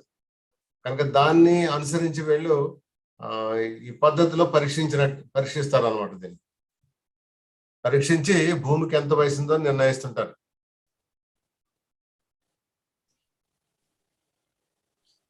Now, notice some of the inaccuracies that have been seen in carbon 14 dating. కనుక కార్బన్ 14 అంటే ఈ పద్ధతిలో కాలాన్ని నిర్ణయించడం అనేది ఎంత అసంబద్ధమో మనకి గమనించండి. The shells of living mollusks, let me stress that, living mollusks tested with ages up to 2,300 years, but they were still living. Mollusc అంటే మనకి నత్తలు తర్వాత ఆలిచెప్పులు ఉంటాయి కదా, నివసిస్తున్నటువంటి వాటి యొక్క అది షెల్ ఉంటది కదా, పెంకులు, దానిని పరీక్షించి 2,300 సంవత్సరాలు వయసు అయి ఉండొచ్చని నిర్ణయించారండి.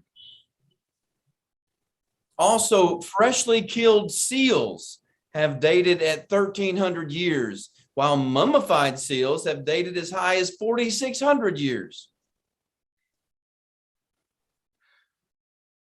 అంటే మళ్ళీ అంటే కొన్ని సీల్ చేపలు ఉంటాయి కదా, సీల్ జంతువులు, ఆ జంతువుల్ని పరీక్షించి వాటికి కూడా వయసు 1,300 సంవత్సరాలు ఉంటాయని, తర్వాత కొన్ని చనిపోయి అవి గడ్డ కట్టేసినటువంటి ఈ సీలు జంతువుల్ని పరీక్షించి వాటి వయసు 4,600 సంవత్సరాలు ఉంటాయని నిర్ణయించారు. Now, notice this last example of how flawed carbon 14 dating is. Two samples were taken from the same mummified ox. Tissue from beneath the scalp dated at 24,000 years, while hair from its hind leg tested at 7,200 years. తర్వాత ఏంటంటే అంటే పురాతనమైనటువంటిది ఒక శిలాజం దొరికింది అనమాట. అది ఎద్దు యొక్క శిలాజం దొరికిందంటే ఇది చాలా కాలం అయింది. దాన్ని పరీక్షించి దాన్ని ఏమన్నారంటే దాని తలను పరీక్షించారు. ఈ ఎద్దు యొక్క తలను పరీక్షించి దీని యొక్క వయస్సు అంటే దీని ఎంత ఎంత పాతదంటే 24,000 సంవత్సరాలు అయి ఉండొచ్చు అని చెప్పారు. తర్వాత వాళ్ళు మళ్ళా దాన్ని కొంతమంది కొన్ని వెంట్రుకల్ని మళ్ళీ ఏంటంటే కొన్ని వేరే ఎముకల్ని పరీక్షించి వాటిని బట్టి 7,200 సంవత్సరాల వయసు ఉండొచ్చు అని చెప్పారు. అంటే ఏంటనమాట, ఒకే ఎద్దుని అంటే వీళ్ళకి దొరికింది శిలాజం, ఇది దొరికిన శిలాజం తీసుకుంటే అంటే తల వయసు ఒకటి, తర్వాత వేరే ఎముకల యొక్క వయసును వాళ్ళు పరీక్షించినప్పుడు ఒకటేమో 24,000 సంవత్సరాలు అని చెప్పారు, ఇంకొకటేమో 7,200 సంవత్సరాలు అని చెప్తున్నారు అనమాట. కనుక ఇది ఎంత అసత్యం ఇది.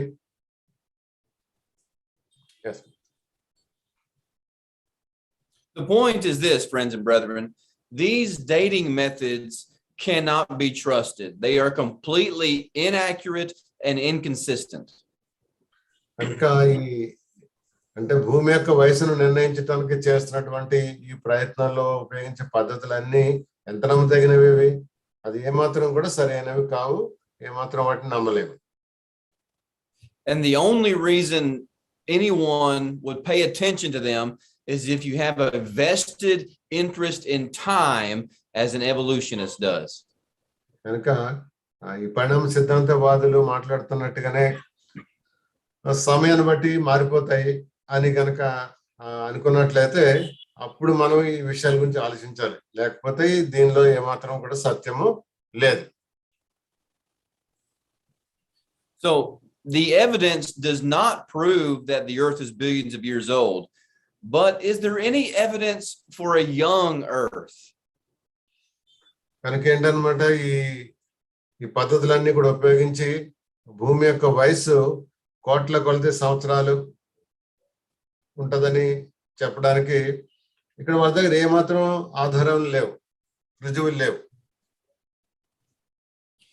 An article from National Geographic said the sun and the sun's mass is being reduced at a rate of 4 million tons per second.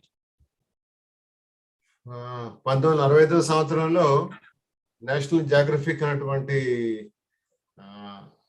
అంటే అది ఒక మాస పత్రిక ఉంటది, అది ఒక పుస్తకం ప్రచురం అవుతుంది. దాంట్లో ఏం చెప్పారంటే భూమి యొక్క సూర్యుని యొక్క ఉపరితల భాగము సెకండ్ కి 40 లక్షల టన్నులు తరిగిపోతుందంట. అర్థమైందా? అంటే భూమి యొక్క ఉపరితల భాగము ఒక సెకండ్ కి 40 లక్షల టన్నులు తరిగిపోతుంది అన్నమాట, కోల్పోతుంది సూర్యుడు. Another study showed that the sun, because it's burning, is shrinking at a rate of 0.1% every century.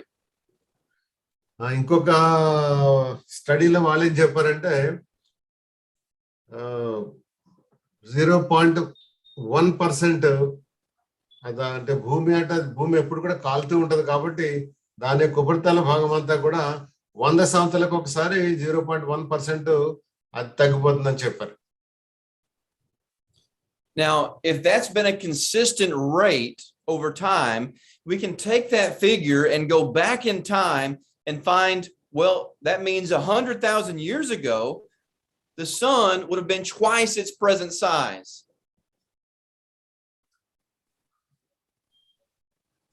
అంటే మనం వీళ్ళు చెప్పినటువంటి సూర్యుడు గురించి చెప్పినటువంటి మాటలన్నీ కూడా మనం తీసుకుని కనుక మనం ఆలోచించినట్లయితే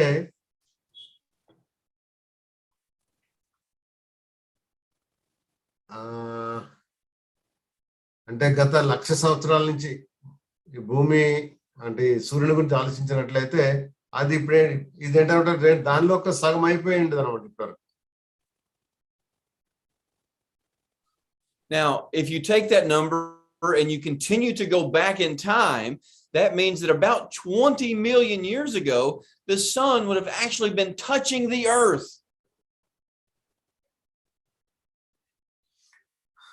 అంటే వారి ప్రకారం రాసినట్లయితే 20 మిలియన్ ఇయర్స్ అంటే 2 కోట్ల సంవత్సరాలకు వెనక్కి వెళ్ళినట్లయితే ఈ సూర్యుడు ఇప్పటి వరకు భూమి దగ్గరకు వచ్చేసేవాడు అన్నమాట. And according to evolution, there was life on earth 20 million years ago.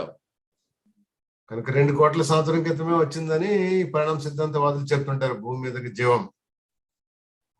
Now, what does this tell us?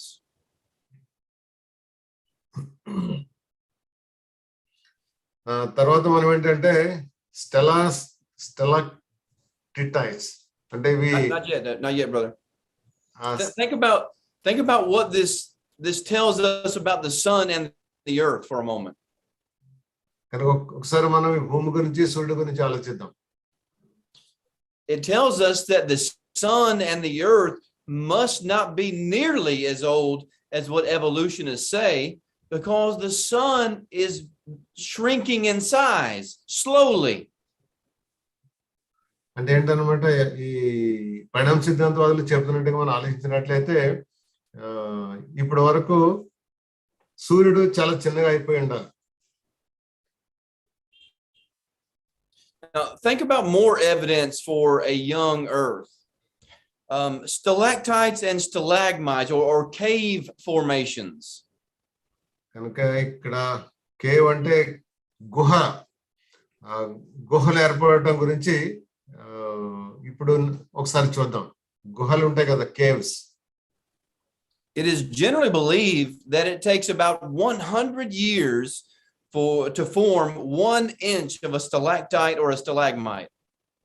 కనుక 1 ఇంచు గుహ ఏర్పడాలంటే 100 సంవత్సరాలు పడుతుంది సాధారణంగా. And that means that very, very large stalactites or stalagmites, that indicates they've been forming for millions of years. That's the idea. కనుక ఇక్కడ ఉన్నటువంటి idea ఏంటంటే అంటే వేల కొలది సంవత్సరాలు పడుతుంది అనమాట, లక్షల కొలది మిలియన్స్ ఆఫ్ ఇయర్స్. అంటే గుహలు ఏర్పడడానికి లక్షల కొలది సంవత్సరాలు పడుతుంది. However, it's actually been shown that it does not take very long at all for these cave formations to form.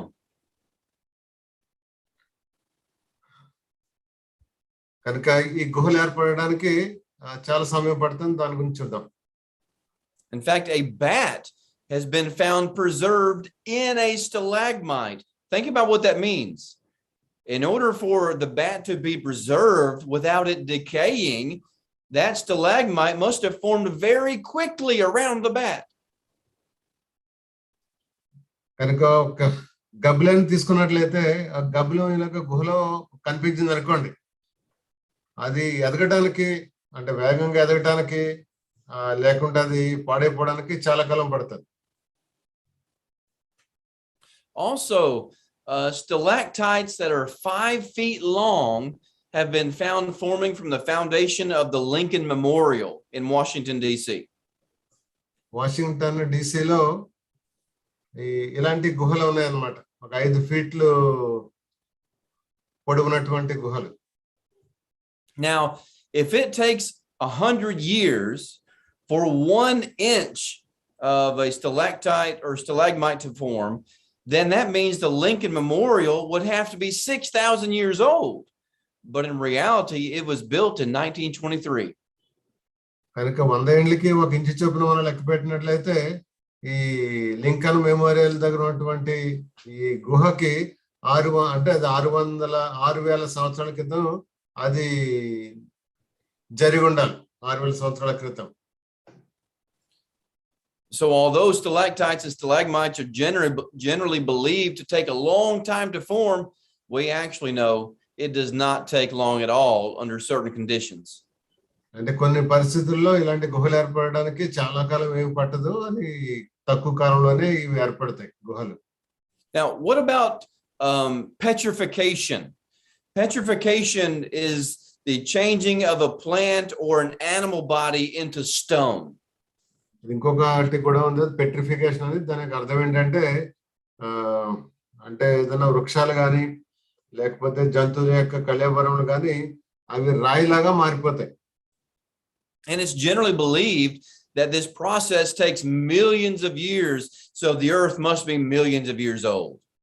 కనుక ఈ విధంగా ఈ కళేబరములు కానీ వృక్షాలు కానీ రాళ్ళగా అవడానికి లక్షల కొద్ది సంవత్సరాలు పడతాయని సాధారణంగా నమ్ముతుంటారు. However, that's simply not true, and it's been shown to be false. కనుక అంటే ఈ పరిశోధనలన్నీ కూడా ఏమాత్రము వాస్తవం కాదని మనకు అర్థమవుతుంది. Many discoveries have been made that show it under the right conditions, petrification can occur very quickly. కనుక ఈ విధంగా జంతువుల యొక్క కళేబరాలు కానీ వృక్షాలు కానీ రాళ్ళలాగా మారిపోవడానికి అంత దీర్ఘకాలం ఏమాత్రం అవసరం లేదని మనకి తెలుసు.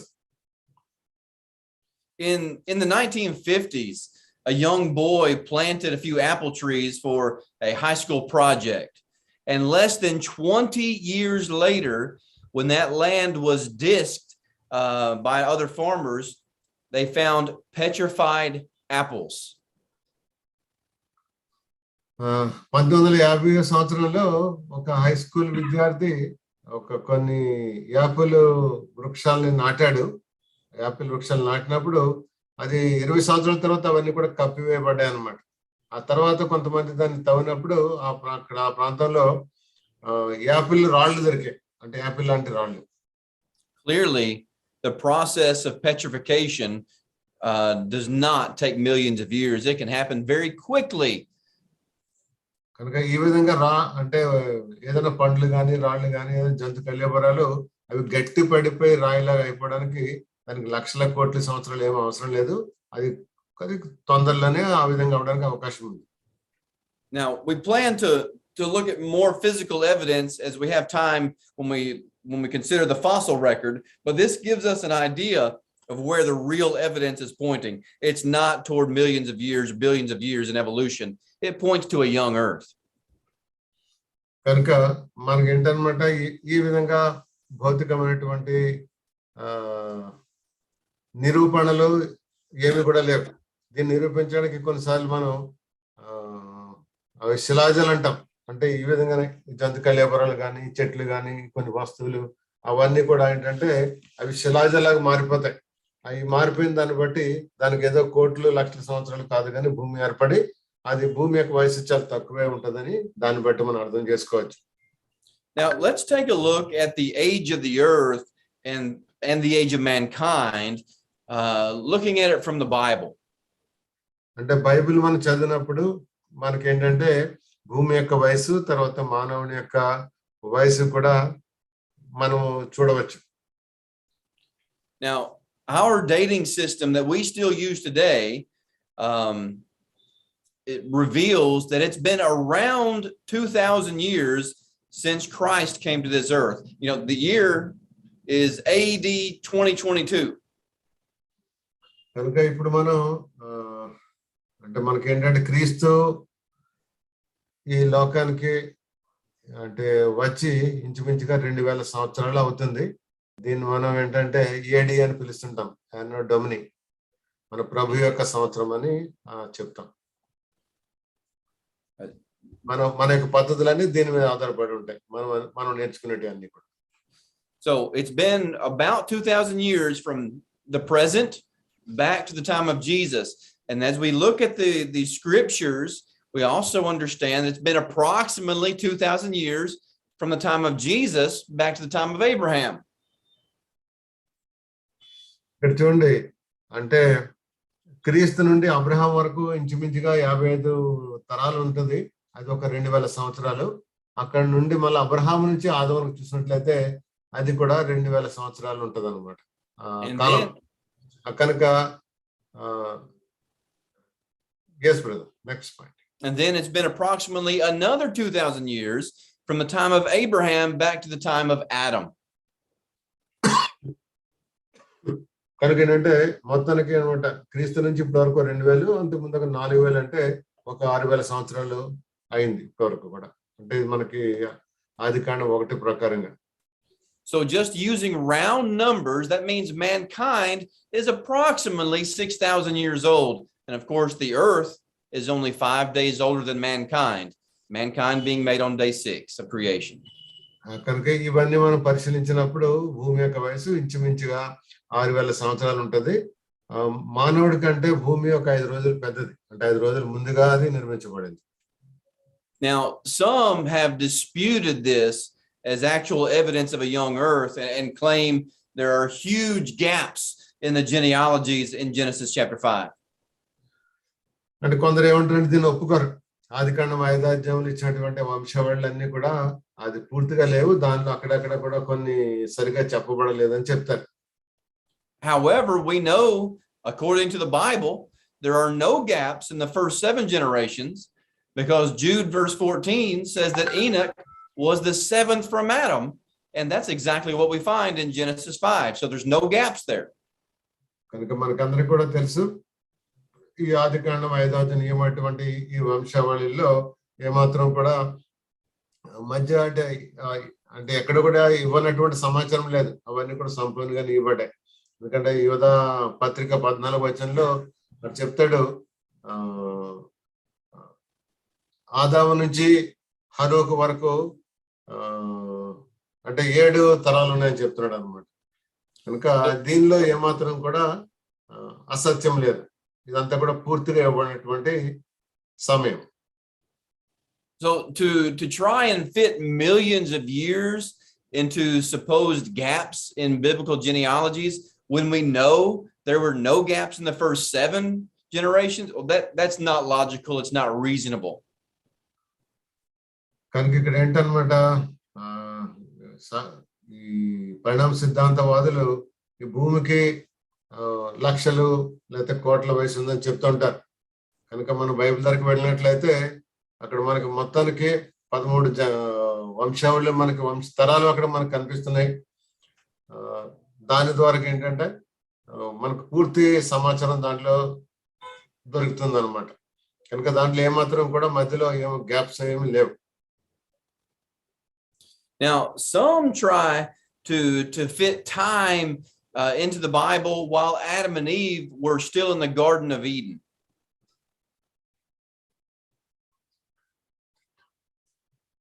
అంటే ఆదాము హవ్వలు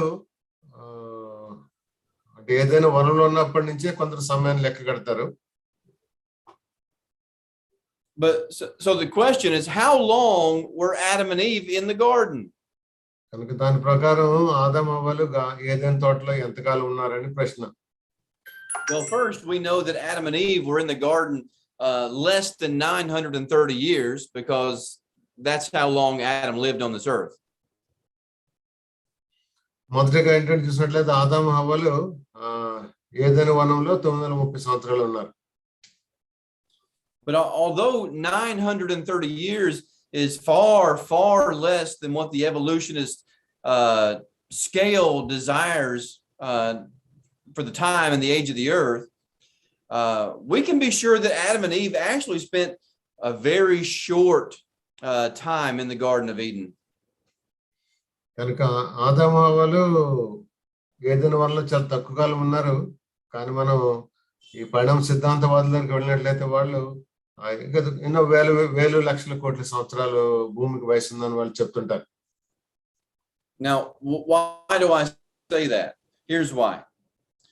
Adam and Eve did not have their first child until after they left the Garden of Eden. Not only that, but Eve did not conceive until they left the Garden of Eden, according to Genesis 4 verse 1. ఆదికాండం 1:14 ప్రకారం చూసినట్లయితే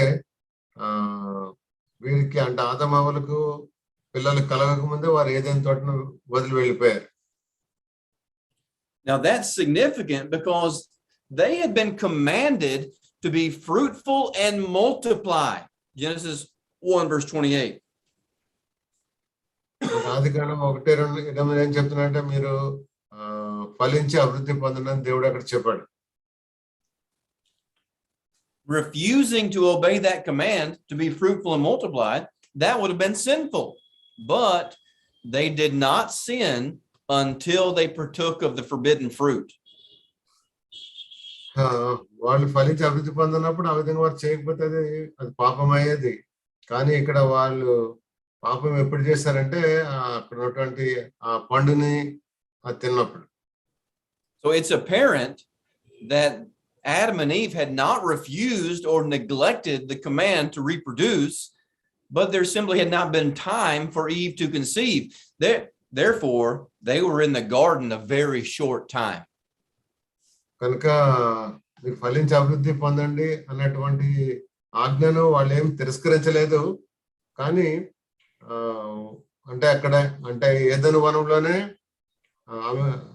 హవ్వ గర్భం ధరించి పిల్లలు కనడానికి ఆమెకి ఎక్కువ సమయం లేదు. అక్కడ అంత సమయం అక్కడ ఎవరు లేరు. And even if you try to put the time in somewhere, you still have the issue of man being created at the beginning of creation, when evolutionists say that man is relatively new when compared to the age of the earth, that they put on the earth. కనుక ఈ పరిణామ సిద్ధాంతవాదులు ఏం చెప్తారంటే భూమి మనిషి కంటే చాలా పురాతనమైందని వాళ్ళు చెప్తుంటారు. అంటే అది కూడా ఎంతంటే అది కూడా మళ్ళీ 100 కోట్ల సంవత్సరాలు వ్యత్యాసం ఉన్నట్టుగా వారు మాట్లాడతారు. Now let's look at the fossil record for a few minutes. కనుక మనం కొంతసేపు ఈ భూమిలో దొరుకుతున్నటువంటి శిలాజాల యొక్క రికార్డు ఉంది, దాని గురించి కొన్ని ఉదాహరణలు చూద్దాం. Evolutionists and creationists agree on this. If there is ever to be any physical evidence for evolution, then it would necessarily have to come from the fossil record. కనుక ఇక్కడ పరిణామ సిద్ధాంతవాదులు కానండి, ఎవరైతే సృష్టిని నమ్ముతారో వాళ్ళు ఇద్దరు కూడా ఒక విషయాన్ని నమ్ముతారు. ఏదంటే వారికి భౌతికంగా ఏదన్నా ఒక రుజువు కావాలంటే అది ఎక్కడి నుంచి రావాలంటే ఫాసిల్ రికార్డ్ అంటే శిలాజాలు అంటారు. అంటే మానవులు కానీ జంతువులు కానీ లేకపోతే వృక్షములు కానీ ఇవన్నీ కూడా ఆ భూమిలో కప్పడిపోయి చాలా కాలం అయిపోయిన తర్వాత అది ఏంటంటే గట్టి పడతాయి. ఇందాక మనం చెప్పుకున్నాం, ఆ గట్టి పడినటువంటి కొన్నిసార్లు దొరుకుతుంటాయి. ఆ దొరికిన వాటిని ఫాసిల్ అంటారు అనమాట. ఇలాంటి కొన్ని దొరికినప్పుడు దాన్ని పరిశీలించి వీరు కొన్ని విషయాలు నిర్ణయిస్తారనమాట. దాని గురించి చూద్దాం ఇప్పుడు. It has been believed in the past that it was with the rocks or fossils, nature's museum, that evolution would finally be documented with real evidence. కనుక ఈ శిలాజాలు కానీ అంటే పర్వతాల నుంచి కొండల నుంచి కొన్ని బండలు ఉంటాయి, వాటి నుంచి అంటే కొన్నిసార్లు మ్యూజియంలో కూడా పెడుతుంటారు వీటిని. అంటే అంటే మనకి ఏంటనమాట ఈ ప్రకృతి సంబంధించినటువంటి మ్యూజియం లాగా అవి దొరుకుతున్న అక్కడి నుంచి తీసుకున్నప్పుడు వాటిని పరిశీలించి దాని మీద కొన్ని నిజమైనటువంటి ఆధారాలు తయారు చేస్తారు అన్నమాట వీళ్ళు. However, as more and more discoveries are made, it is obvious that the evidence in the fossil record actually strongly opposes evolution and strongly supports creation. నిజానికి ఈ విధమైనటువంటి పరీక్షలు జరిపినప్పుడు ఈ శిలాజాల మీద ఈ శిలాజాల యొక్క రికార్డ్ అంతా పరిశీలించినప్పుడు అది పరిణామ సిద్ధాంతానికి వ్యతిరేకంగాను సృష్టి జరిగినట్లుగా చెప్పిన దానికి అది మద్దతుగానే ఉంటుంటది అన్నమాట. Evolution predicts that the fossil record should reveal a simple to complex progression of life forms. కనుక అంటే ఏంటన్నమాట, ఇప్పుడు పరిణామ సిద్ధాంతులు ఈ శిలాజాలని పరీక్షించి వాళ్ళు చెప్పేదంతా చూసినట్లయితే ఒక సామాన్య సూక్ష్మమైన దాని నుంచి అంటే చాలా పెద్దది అయ్యే వరకు That means that ఉన్నటువంటి ఈ జీవిత విధానాన్ని వాళ్ళు బోధిస్తుంటారు. That means that the oldest rocks, according to evolution, should contain evidence of the most primitive forms of life capable of fossilizing, and that the younger rocks should reveal more complex forms of life. And there would be a gradual change in organisms from simple to complex and transitional forms as well. అంటే వీళ్ళు మొత్తం ఈ రాళ్లను కానీ ఈ బండలను కానీ ఈ శిలాజాలను కానీ పరీక్షించినప్పుడు వారు చెప్పినట్టు ఏంటంటే అనమాట, అది అతి సూక్ష్మమైన నుంచి అతి సామాన్యమైన దాని నుంచి ఒక పెద్ద విషయాలు జరిగినట్లు, చాలా మార్పులు జరిగినట్లు, మార్పులు జరిగి ఈ కాలంకి ఇలా ఉందని వారు చెప్తా ఉంటారు.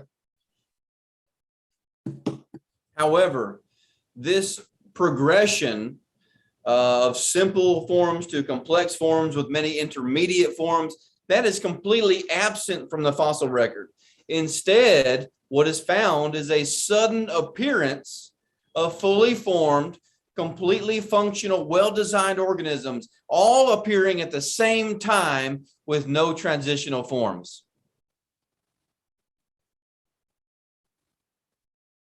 కనుక మనం ఈ శిలాజాల యొక్క రికార్డుని పరిశీలించినట్లయితే అది అంటే మా సాధారణమైనటువంటి జీవము నుండి అంటే రకరకాలైనటువంటి జీవాలు ఉత్పత్తి అయ్యాయని చెప్పడానికి, దానిలో కొన్ని మధ్యలో కొన్ని రకమైనటువంటి జీవాలు వచ్చాయని చెప్పడానికి అది ఏమాత్రం కూడా అది ఆ రుజువు సరిపోదు. Now, evolutionists call this the Cambrian Explosion. అంటే ఈ విధంగా జరిగిన దానిని పరిణామ సిద్ధాంతవాదులు అది క్యాంబ్రియన్ ఎక్స్ప్లోజన్ అంటారండి. But this is exactly what creation predicts would be seen in the fossil record. కనుక ఈ శిలాజాలేఖ పరిశీలించినప్పుడు ఆ రికార్డు ప్రకారంగానే అంటే సృష్టి జరిగిందని మనం నమ్మచ్చు. Because the creation account shows that there was no progression of very simple life forms unto complex life forms, but all life forms were made in the 1 week of creation. కనుక సృష్టి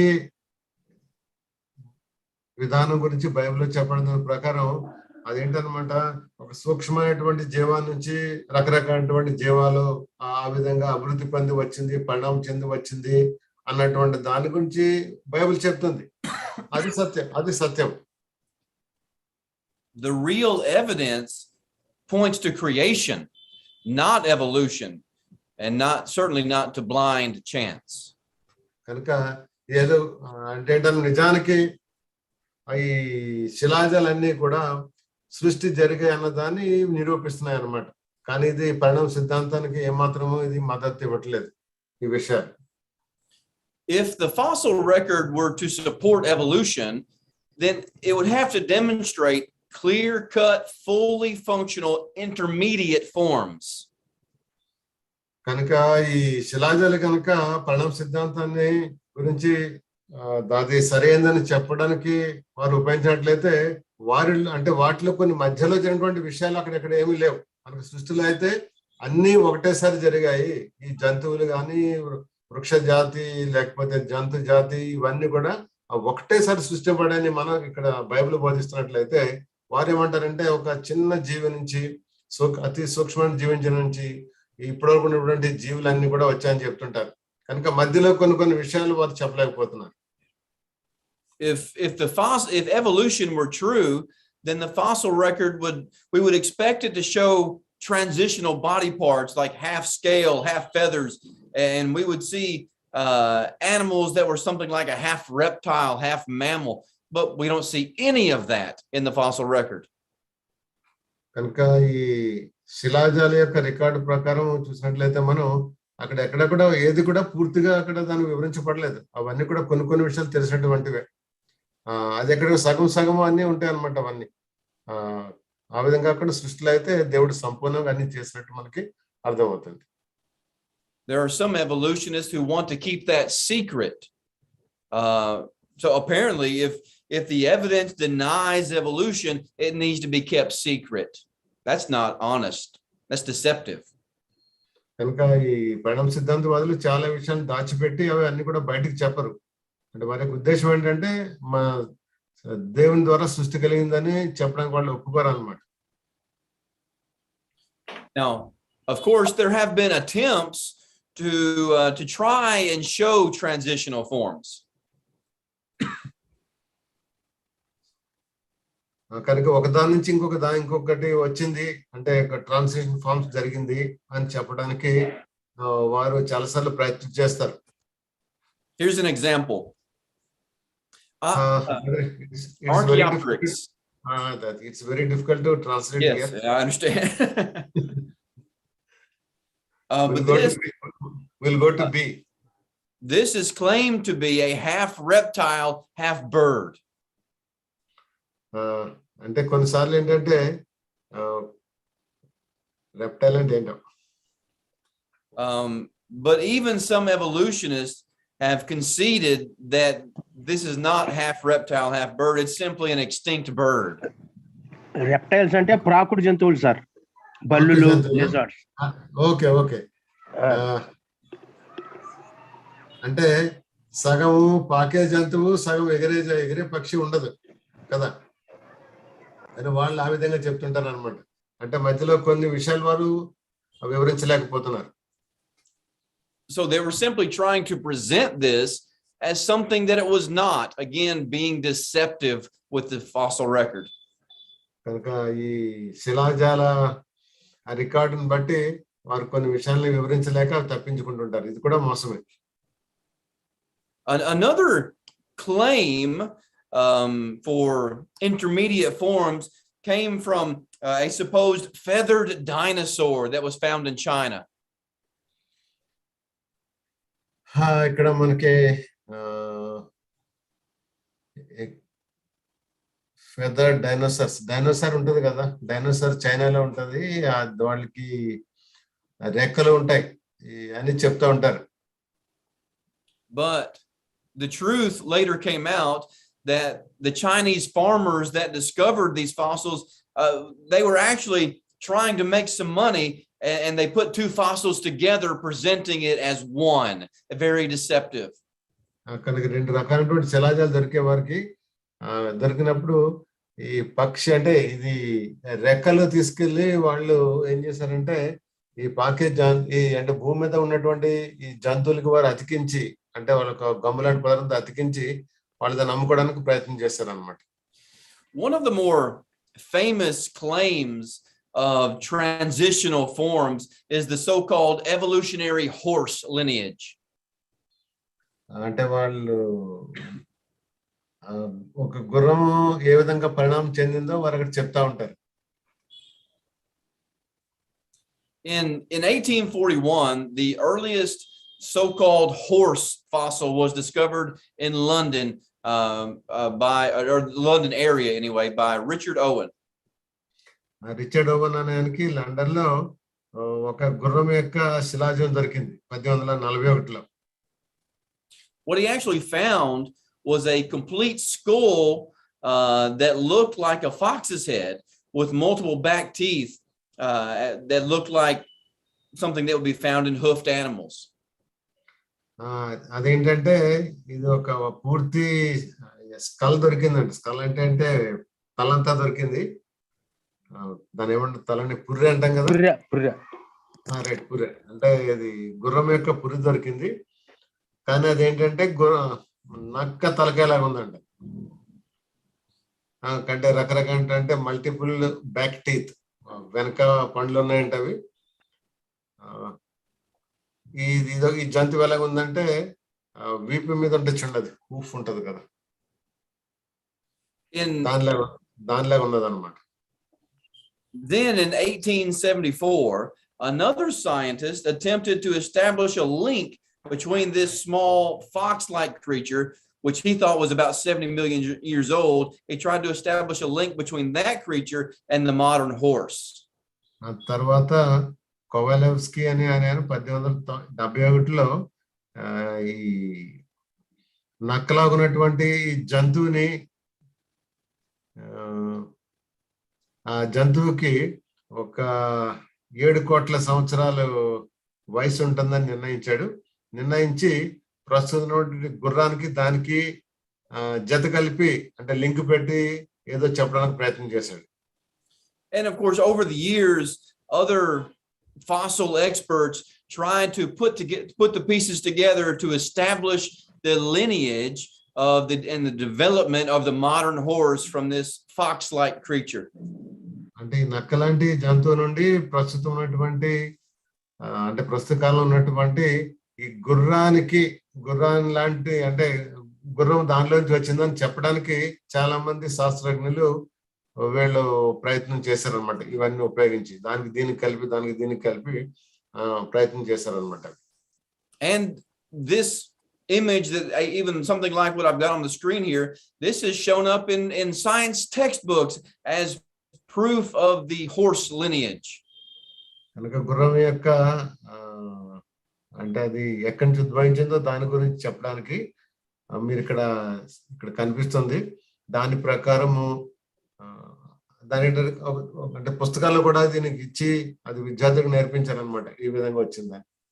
Of course, there are major problems though with this so-called horse evolution.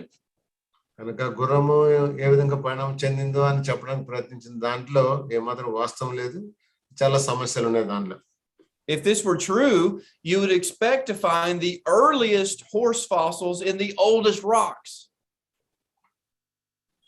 అది నిజమైనట్లయితే ఏంటనమాట, ఇప్పుడు ఏ గుర్రం ఉందో పూర్వకాలంలో కూడా ఈ రాళ్లలో గుర్రం యొక్క శిలాజులే దొరికి ఉండాలి.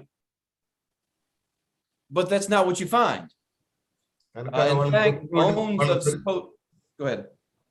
వాళ్ళకి దొరికింది అది కాదు, వాళ్ళకి నక్క ఎముకలు దొరికాయి, శిలాజాలు దొరికాయి. ఇది గుర్రం దాంట్లో వచ్చిందని పరిణామం చెంది ఇప్పుడు గుర్రం లాగా అయిందని వారు చెప్తా ఉంటారు.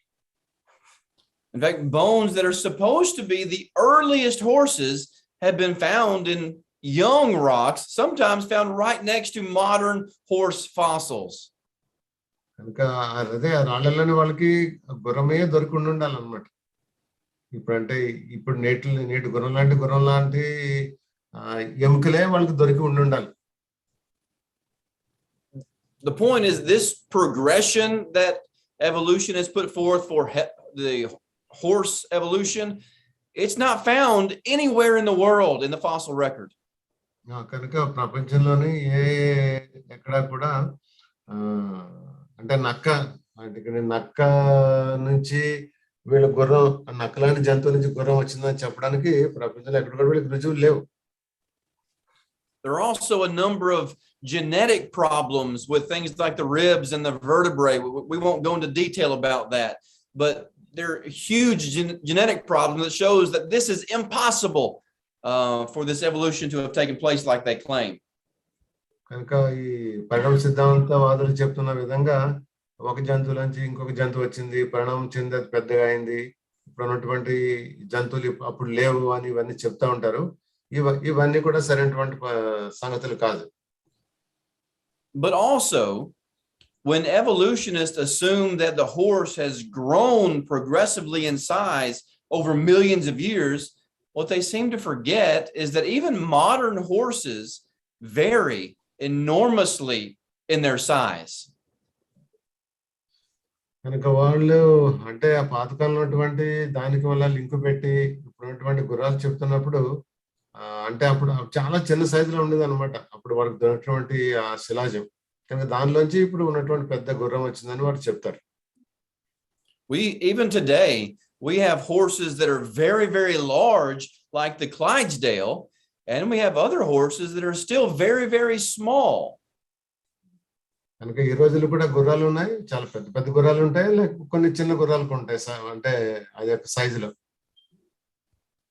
So the reality is that the fossil record does not show the sequence of transitional forms for any species at all. And if we have time later on, probably not today, we'll look at some claims of missing links that have been claimed in the human line as well, but it's just deception by evolution. కనుక పరిణామ సిద్ధాంతం ద్వారా వాళ్ళు మోసకరంగా అనేక విషయాలు చెప్తుంటారు. కనుక అప్పుడు ఏదో శిలాజాలు దొరికాయి, శిలాజాల నుంచి ఆ జంతువుల నుంచి ఈ జంతువు వచ్చిందని, అదే విధంగా జంతువులు మాత్రమే కాదు మనిషి కూడా ఆ విధంగా వచ్చాడని చెప్పడానికి వారు ప్రయత్నం చేస్తుంటారు. కానీ దానిలో కొన్ని లింక్స్ మిస్ అయిపోయినాడు, కొన్ని చోట్ల వాళ్ళు ఎక్స్ప్లెయిన్ చేయలేకపోయారు. దాని గురించి మనం నేర్చుకున్న తర్వాత let's consider for just a few minutes the geologic column. In the geologic column, it is assumed that certain rocks are very old and others are much younger, and that the fossils found therein will reflect their age. కనుక భౌగోళిక శాస్త్ర ప్రకారం కొన్ని విషయాలు మనం నేర్చుకుందాం. కొన్నిసార్లు ఏంటంటే శిలాజాలు కూడా దొరుకుతూ ఉంటాయి, దాన్ని బట్టి భూమిని గురించి కొన్ని విషయాలు కూడా నేర్చుకోవచ్చు.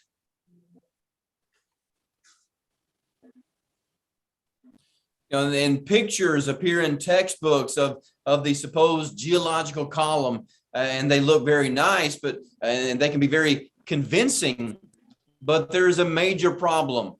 There's a major problem. The only place you're going to find the geological column is in a textbook. It doesn't exist in nature. చూడండి, ఇక్కడ మీకు ఒక చార్ట్ ఇవ్వబడింది. ఈ చార్ట్ ఇవ్వడంగా ఆ జీవాలు అంటే ఒకదాని నుంచి అట్లా వచ్చాయని వారు చెప్తా ఉంటారు. ఇది అసంభవం.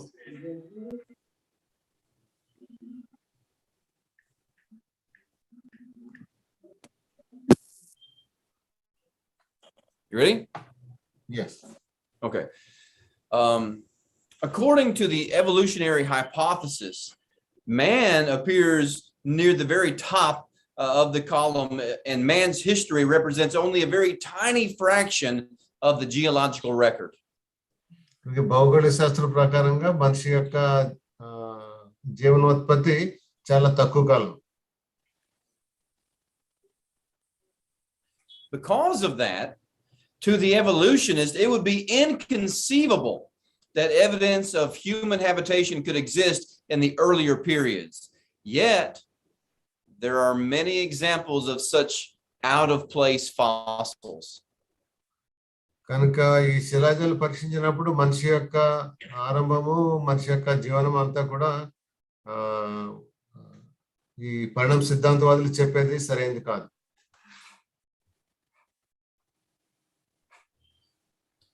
An example of that is that human footprints have been found in stone and coal that was supposed to predate humans by 250 million years. మనిషి యొక్క వాళ్ళు ఏం చెప్తారంటే మనిషి యొక్క అడుగు జాడల్లో కొన్ని చోట్ల రాతి మీద, తర్వాత కొన్ని చోట్ల ఈ బొగ్గు మీద కూడా ఉన్నాయంట. దాన్ని బట్టి వాళ్ళు ఏం నిర్ణయించారంటే 250 మిలియన్లు అంటే దగ్గర ఒక 25 కోట్ల సంవత్సరాల క్రితం నుంచి మనిషి ఉన్నాడని చెప్తుంటారు. Now this one fact totally destroys the evolutionary timeline. It destroys evolution itself. So how do scientists try to explain it? కనుక ఇది ఈ ఒక్క మాటే వీళ్ళు మనిషి యొక్క అడుగు జాడల్లో రాతి మీద బొగ్గు మీద ఉన్నాయని చెప్పినటువంటి సంగతి ఈ పరిణామ సిద్ధాంతంలో ఉన్నటువంటి ఆ కాల గమనాన్ని అది నాశనం చేస్తుంది. తర్వాత ఇది పరిణామ సిద్ధాంతాన్ని తప్పుపడుతుంది. కనుక ఈ విషయాన్ని ఈ పరిణామ సిద్ధాంతవాదులు ఏ విధంగా చెప్తే వివరిస్తారు?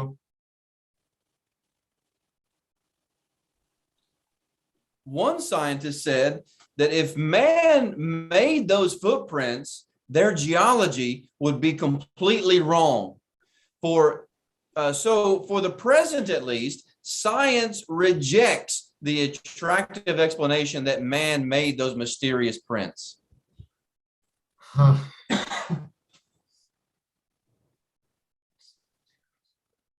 కనుక భౌగోళిక శాస్త్ర ప్రకారం ఆలోచించినట్లయితే ఇది ఏమాత్రం సరైనటువంటి సంగతి కాదు. కనీసం అంటే ప్రస్తుతం సైన్సే ఈ రహస్యమైనటువంటి ఈ మర్మమైనటువంటి ఈ అడుగు జాడల్ని మనిషి చేసడని చెప్పడం సరైనది కాదు. But friends, true scientists do not simply reject information just because it doesn't fit their idea. Rather, the idea has to be rejected when the evidence does not fit it. ఇక్కడ చూడండి, ఏంటంటే నిజమైనటువంటి శాస్త్రవేత్త ఎవరైనా సరే అతనికి వ్యతిరేకంగా ఉన్నటువంటి ఏ ఆలోచన కానీ అతడు తిరస్కరించకూడదు. కానీ వారికి దొరికినటువంటి సమాచారాన్ని బట్టి వారి యొక్క ఆలోచనను మార్చుకోవాలి. Yes. Also, another example of an out-of-place fossil, as I put some problems, let me get this slideshow caught up here. This chart doesn't actually exist anywhere on Earth besides a textbook. Mentioned about the human footprints, but also a metal hammer with a wooden handle was found in limestone that was supposed to have outdated mankind by over 130 million years. చూడండి, ఇక్కడ మీకు కనిపిస్తుంది, ఇది ఒక లోహంతో తయారైనటువంటి సుత్తి కనిపిస్తుంది. ఆ సుత్తిలో ఒక హ్యాండిల్ కూడా కనిపిస్తుంది. ఇది సున్నప్రాయంలో దొరికిందండి. Now, obviously, that hammer was. ఇది దాంట్లో ఇంచుమించుగా 130 మిలియన్ సంవత్సరాల క్రితం అని చెప్తున్నారు దీన్ని బట్టి. Obviously, that hammer was made by a person. but it was found in a rock that evolutionists say predates man by 130 million years. There's a serious problem here. నిజానికి ఇది ఏంటంటే మనిషి ద్వారా మనిషి వలన తయారు చేయబడింది. కానీ పణం సిద్ధాంతవాదులు ఏమంటారంటే దీన్ని బట్టి అంటే మనిషి యొక్క వయసు ఎప్పుడో అంటే కొన్ని కోట్ల సంవత్సరాల క్రితం అని చెప్పేస్తుంటారు. And we could go through a number of different out of place fossils. I'll just give you one more example. How you may be familiar with trilobites. Trilobites are supposed to have preceded man by 500 million years. Yet, trilobite fossils have been found fossilized in human footprints. ఇది నాకు translate చేయడానికి కూడా రావట్లేదు. ఇదేంటిది? Trilobites are supposed to have preceded man. But what are the trilobites, brother? I'm sorry? What are the trilobites? They are old, very ancient life forms that were supposed to be predating mankind by 500,000 years. దాని ఏంటంటే ఒక 50,000 కోట్ల సంవత్సరాల క్రితం ఉన్నటువంటి వారిని trilobites అంటారంట. అంటే వారి యొక్క శిలాజాలు దొరికినప్పుడు అవి మనుషుల యొక్క శిలాజాలాగా వాళ్ళు భావించారు. But the point is this: these discoveries totally destroy the evolutionary geological column, yet it's still being taught. That is deceptive. It's not being honest. అంటే అదే వేల కొద్ది కోట్ల కొద్ది సంవత్సరాల క్రితం మానవుడు ఉన్నాడని చెప్తుంటారు. కానీ వీళ్ళు చెప్తున్నటువంటి ఏ ఉదాహరణలు అయితే ఇస్తారో అవన్నీ కూడా వీళ్ళకి ఏమాత్రం కూడా వాళ్ళకి మద్దతు ఇవ్వట్లేదు, కానీ వాళ్ళకి వ్యతిరేకంగా అవుతున్నాయి అన్నమాట. కానీ ఇంకా ఈ పణం సిద్ధాంతం ఇంకా కూడా ఇప్పటికీ వాళ్ళు దాన్ని అదే బోధిస్తా ఉన్నారు. కరెక్ట్ అని. Let me give you one more example of a major problem with this geological column as presented by evolutionists. అంటే ఈ పణం సిద్ధాంతులు భౌగోళిక విషయాన్ని తీసుకుని పోయినటువంటి సంగతుల గురించి చాలా ఉంటాయి. దాంట్లో ఒకటి చెప్తాను. And that is what we call polystrate fossils. Polystrate fossils present a major problem for evolutionists. The word polystrate means many layers. So a polystrate fossil refers to fossils that cut through at least 2 sedimentary rock layers. కనుక వీళ్ళకంటే ఈ పణం సిద్ధాంతవాదులు ఇంకొక ఉదాహరణ తీసుకుంటారు. అదేంటంటే వీళ్ళకి కొన్నిసార్లు కొన్ని బండలు దొరుకుతాయి, రాళ్ళు ఇలాంటివి. అవి తీసుకుని వాళ్ళు పరిశీలన చేస్తారు. వాళ్ళు ఏం పరిశీలన చేస్తారంటే దీనికి ఎన్ని పొరలు ఉన్నాయి, ఎన్ని లేయర్స్ ఉన్నాయి, పాలిస్ట్రేట్ అంటారంట దీన్ని. దాన్ని పరిశీలన చేసి చూస్తారు. Now, probably the most widely recognized polystrate fossils are tree trunks that extend vertically through several sections of rock. And each layer of rock, of course, supposedly being laid down over millions of years. వీళ్ళు ఏం చేస్తారంటే సాధారణంగా ఈ చెట్ల అంటే శిలాజాలు పరీక్షించినప్పుడు అది అంటే ప్రతిసారి అంటే దానికి ఎన్నెన్ని పొరలు ఉన్నాయి అంటే శిలాజంలో చెట్టు ఒక శిలాజంలో తయారైంది అనుకోండి, ఎన్ని పొరలు ఉన్నాయో పరీక్షించి ఒక్కొక్క పొరను బట్టి దాని వయసు నిర్ణయిస్తారు అన్నమాట. నిర్ణయించి ఇది లక్షలాది సంవత్సరాలు ఉన్నాయని దానికి నిర్ణయిస్తుంటారు వీళ్ళు. Of course, these polystrate fossils prove that it did not take millions of years for these layers of rock to form, because such organic material like wood would rot being exposed to the elements and it would not fossilize. కనుక ఈ చెట్లు కానీ ఇలాంటి కొన్ని ఉంటాయి కదా, ఇవన్నీ కూడా అంటే శిలాజులుగా మారడానికి అన్ని రకరకాల అంటే వీటి మీద కొన్ని పొరలాగా పట్టి ఆ పొరల యొక్క గట్టిగా ఒక రాయిలాగా తయారవడానికి దీనికి ఏదైనా వేల కొద్ది సంవత్సరాలు అవసరం లేదు. ఇది కొంతకాలంలోనే అవి శిలాజాలాగా మారిపోతాయి. Polystrate fossils are evidence that layers of sediment do not necessarily take long periods of time to form.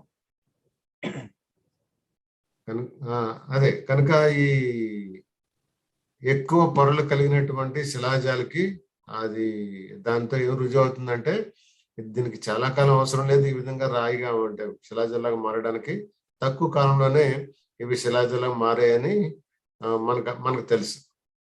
In fact, they can be formed in a very, very short period of time, even perhaps in a single catastrophic event. కనుక ఏదైనా ఒక ప్రళయం లాంటిది వచ్చి దాంట్లో కొన్ని చెట్లు అవి పడిపోతుంటాయి చూడండి, పడిపోయి భూగర్భంలో కలిసిపోయినప్పుడు అది కొంతకాలంలోనే అవి శిలాజాలుగా మారిపోతాయి. దానికి ఎంతో కాలం అవసరం లేదు. And of course, to the Bible believer, it makes a lot of sense that things like this would be found, because we have a Bible account of a worldwide flood that would account for all these layers being laid down very quickly, and these polystrate fossils being formed, and many other things as well.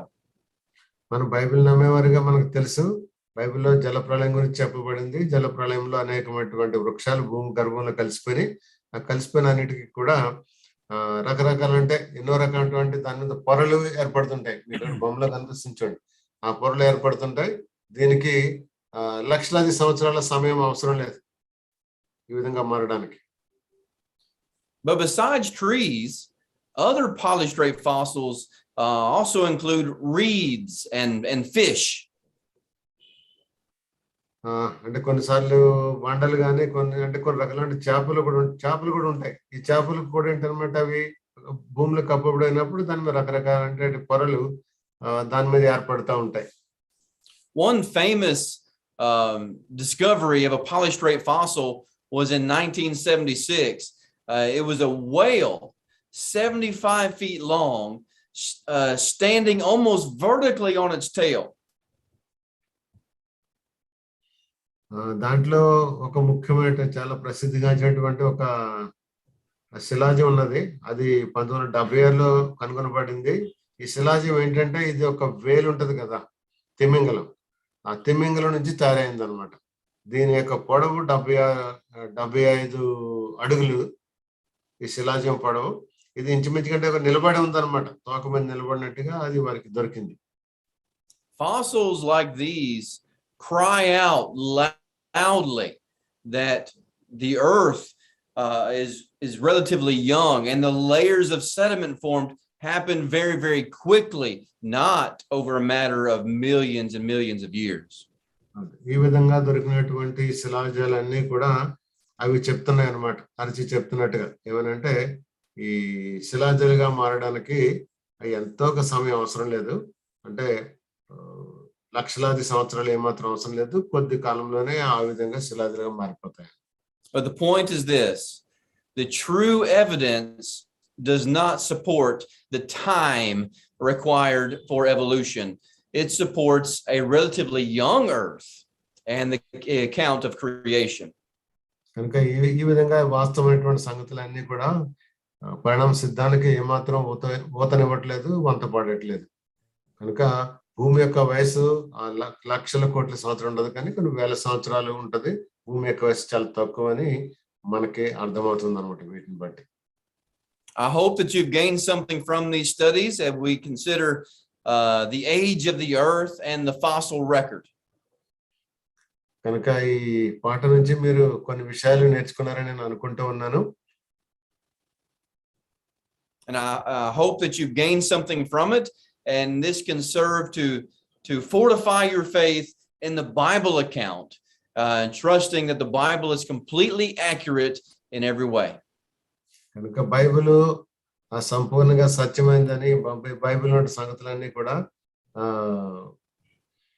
నిజమని నమ్మడానికి ఈ పాఠం మీకు ఉపయోగపడిందని నేను నమ్ముతూ ఉన్నాను.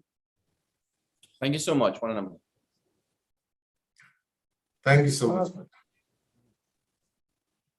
Brother Tim గారు Thank you, brother.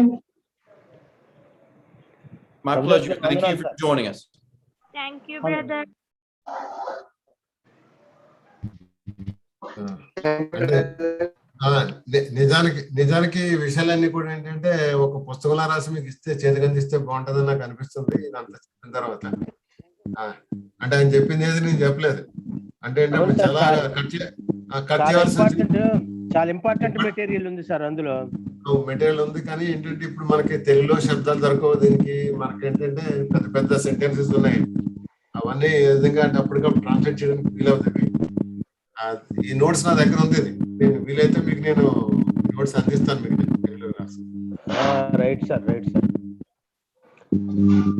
అంటే మీరు చదువుకుంటే ఇంకా బాగా అంటే ఆయన చెప్పిందంతా నేను చెప్పలేకపోయాను యాక్చువల్లీ. అంటే మనకి పదాలకి అప్పటికప్పుడు మనకి ఎలా దొరికితే దొరకవు కదా. అవును సార్. అంటే మొత్తం మీద ఏంటంటే సారాంశం ఏంటంటే భూమి యొక్క వయసు ఈ పరిణామ సిద్ధాంతవాదులు శాస్త్రజ్ఞులు ఏమంటారంటే లక్షల కొద్ది కోట్ల కొద్ది సంవత్సరం ఉంటుంది అని చెప్తున్నారు. కానీ అంత వయసు భూమికి ఉండదు. మన బైబిల్ ప్రకారం అయితే ఇంచుమించుగా 6,000 సంవత్సరాలు. మనం మొదటగా చెప్పారు కదా, నోవా నుంచి హనోకు నుంచి ఆదాముకి 2,000 సంవత్సరాలు కదా. అవును సార్. కాదు ఆదాము నుంచి అబ్రాహాంకి 2,000, అక్కడ నుంచి 2,000, ఇప్పుడు ఒక 2,000. కనుక మొత్తానికి ఎంత అంటే 6,000 సంవత్సరాల వయసు భూమికి. భూమికి 6,000 వయసు మాత్రమని మనం వాటర్ చూద్దాం. మీకు నేను అంటే దీనిలో కూడా కొన్ని విషయాలు మనం సరిపడగా తెలుగులోకి రాసి నేను మీకు లెసన్లకు పంపిస్తాను. మీరు చదువుకోవడానికి వీలవుతుంది. Okay brother, okay brother, okay brother. వందనాలు సార్. వందనాలు సార్. వందనాలు సార్. వందనాలు సార్. అందరికి వందనాలు. మళ్ళా ఎల్లుండి కలుద్దాం. వందనాలు. అప్పారావు గారు వందనాలు బ్రదర్. వందనాలు సార్. బ్రదర్ వందనాలు. వందనాలు సార్. అప్పారావు సార్ వందనాలు సార్. వందనాలు సార్. వందనాలు. మళ్ళా మనం మండే కలుద్దాం. Right sir, right sir.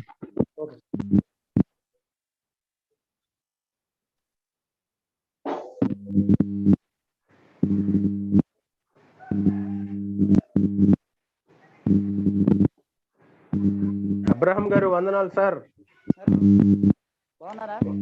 బాగున్నాం బ్రదర్, బాగున్నాం. మీరు బాగున్నారా? అబ్రహం సార్ వందనాలు సార్. మల్లేష్ బ్రదర్ వందనాలు బ్రదర్. వందనాలు సార్. బాలు బ్రదర్ వందనాలండి. సార్ వందనాలు sir. Okay sir, okay sir.